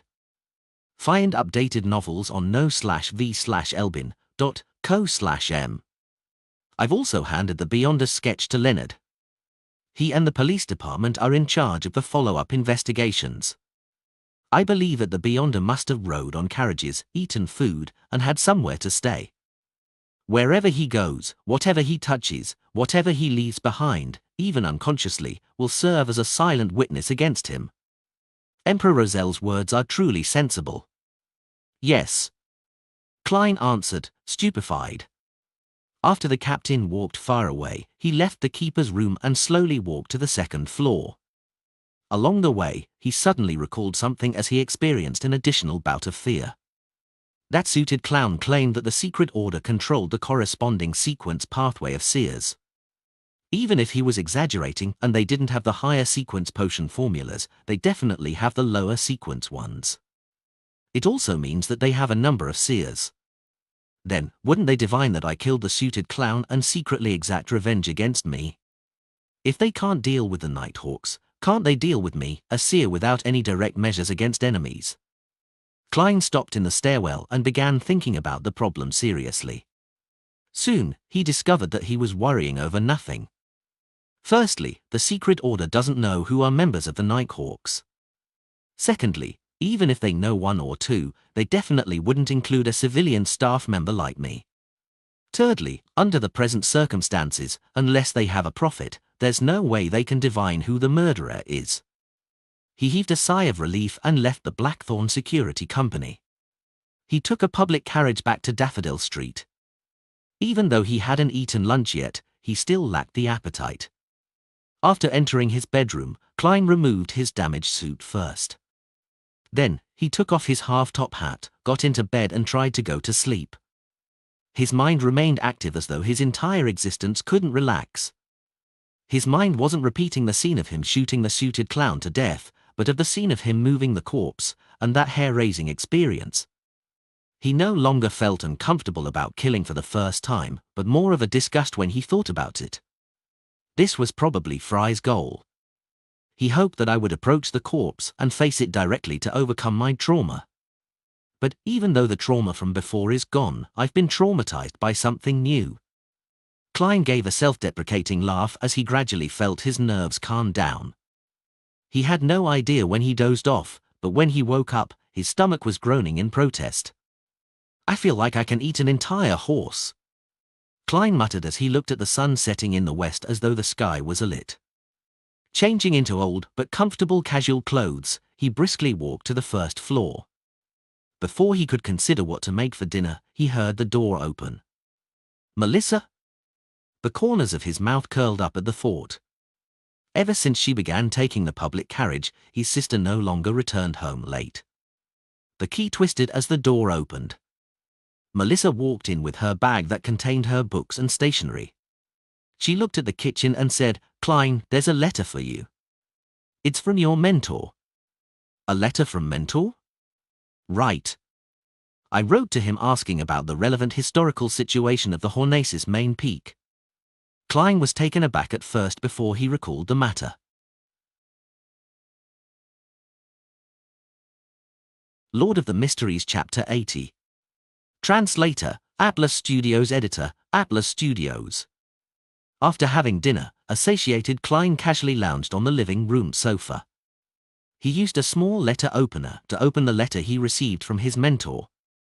Melissa was sitting by the dining table at the time, working hard on a textbook problem with a gas lamp for illumination. Benson was cradled in a single-seater, reading Accountancy for Beginners. Klein found 3 pages in the letter that he read with both fear and anticipation. Very happy to receive your letter. It reminds me of the good old days over the past few years. Unfortunately, Welsh and Naya have left us forever.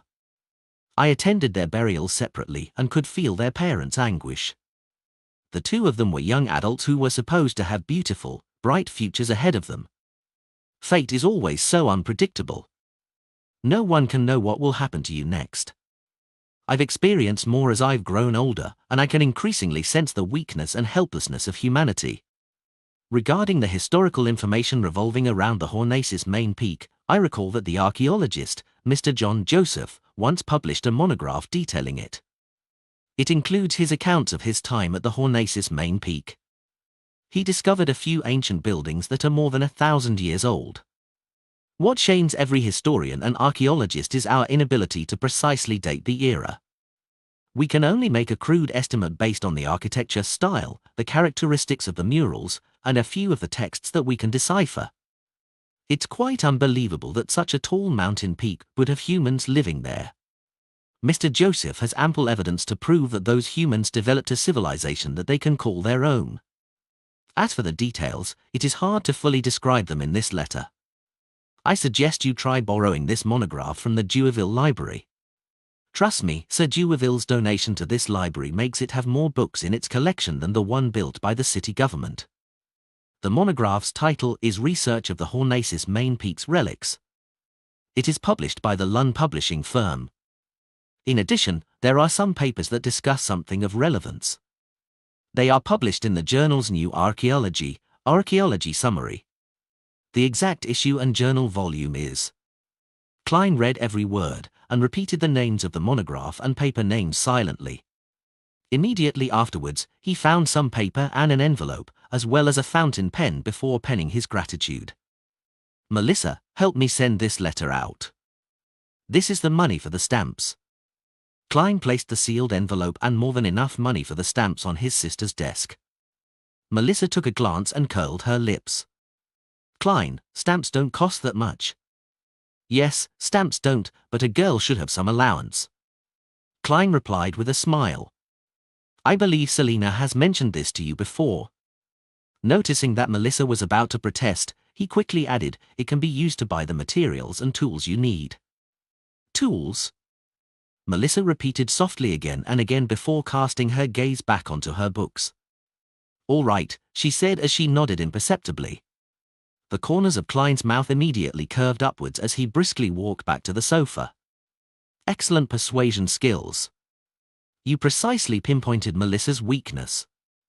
Benson gave a thumbs up as he said with a suppressed laugh. Klein cleared his throat and said in all seriousness. Then how shall I persuade you? Your self-study should emphasize language and ancient literature. Of course, basic mathematics and logic are equally important.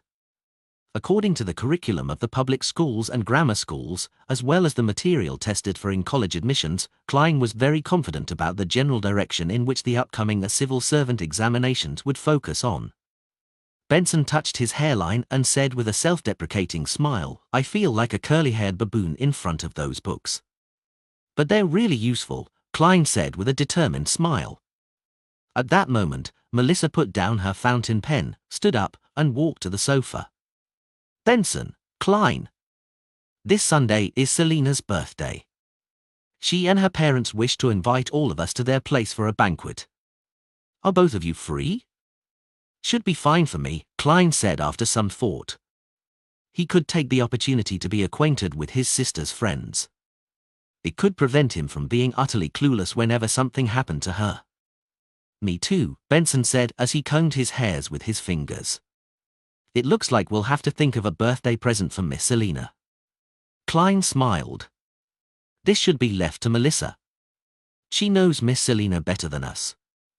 Besides, what we need to do is what a gentleman ought to do, pay for it. This is the first time I've heard someone describe laziness in such a pleasant manner, Benson said as he shook his head and chuckled. Klein returned with a smile. This is the purpose of language and ancient literature. Benson never expected Klein to return to the subject at hand, it left him momentarily speechless. The next day, Klein wore his cheap formal suit and held his black inlaid silver cane as he climbed up the stairs and arrived at the Blackthorn Security Company's entrance. His tuxedo had already been sent to the tailor's. Klein was just about to greet Roseanne when he saw Captain Dunn walk out of the partition. "Good morning, Klein. Did you have a good night's sleep?" Dunn asked with concern. Klein answered honestly, "Better than I expected.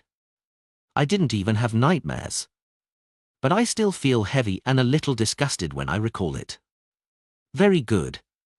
I feel assured hearing that," Dunn said with a nodding smile. After chatting about the weather, he raised a matter. "The Holy Cathedral has replied to my telegram. Antigonus, Larotta, and company are to immediately escort sealed artifact 2-049 and the Antigonus family's notebook back to Backland. They've also sent an additional Nighthawk yesterday afternoon via steam locomotive to help.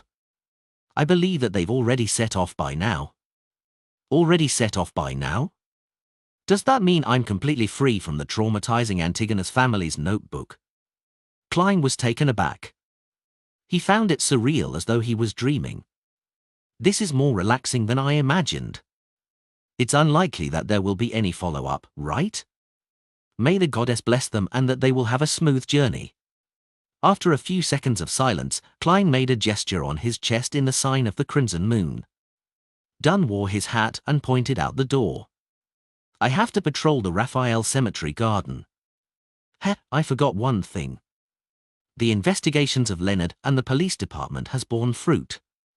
They found the carriage driver that drove them. We have confirmed their temporary residence in Tingen City, but they are rather cautious. They didn't leave behind any valuable clues." As expected of an ancient secret organization, Klein echoed wistfully. Dunn nodded and turned to head to the door. He stopped 3 seconds later and turned his head. "Also, the Holy Cathedral needs another 2 to 3 days before they notify us of your application to become an official member. This is dealt with by a different department, separate from the one that deals with the Antigonus family's notebook. They have different levels of efficiency." "I understand," Klein replied sincerely. Meanwhile, he helped his captain add inwardly, "Remember to submit the compensation application today." Watching Dunn leave, Klein heard the brown-haired Roseanne exclaim, "Goddess! Klein, are you becoming a formal member? You haven't even joined us for a month." Klein smiled. "After I consumed the seer potion, it was only a matter of time." "That's reasonable." Roseanne fell into a daze for a few seconds before suddenly sighing. "I was praying that you finished your mysticism lesson so that you could be added to the roster for watching the armory, but... Goddess, I have to be on duty every 2 days. I'm not as sleepless. My skin, my state of mind. Goddess, save me.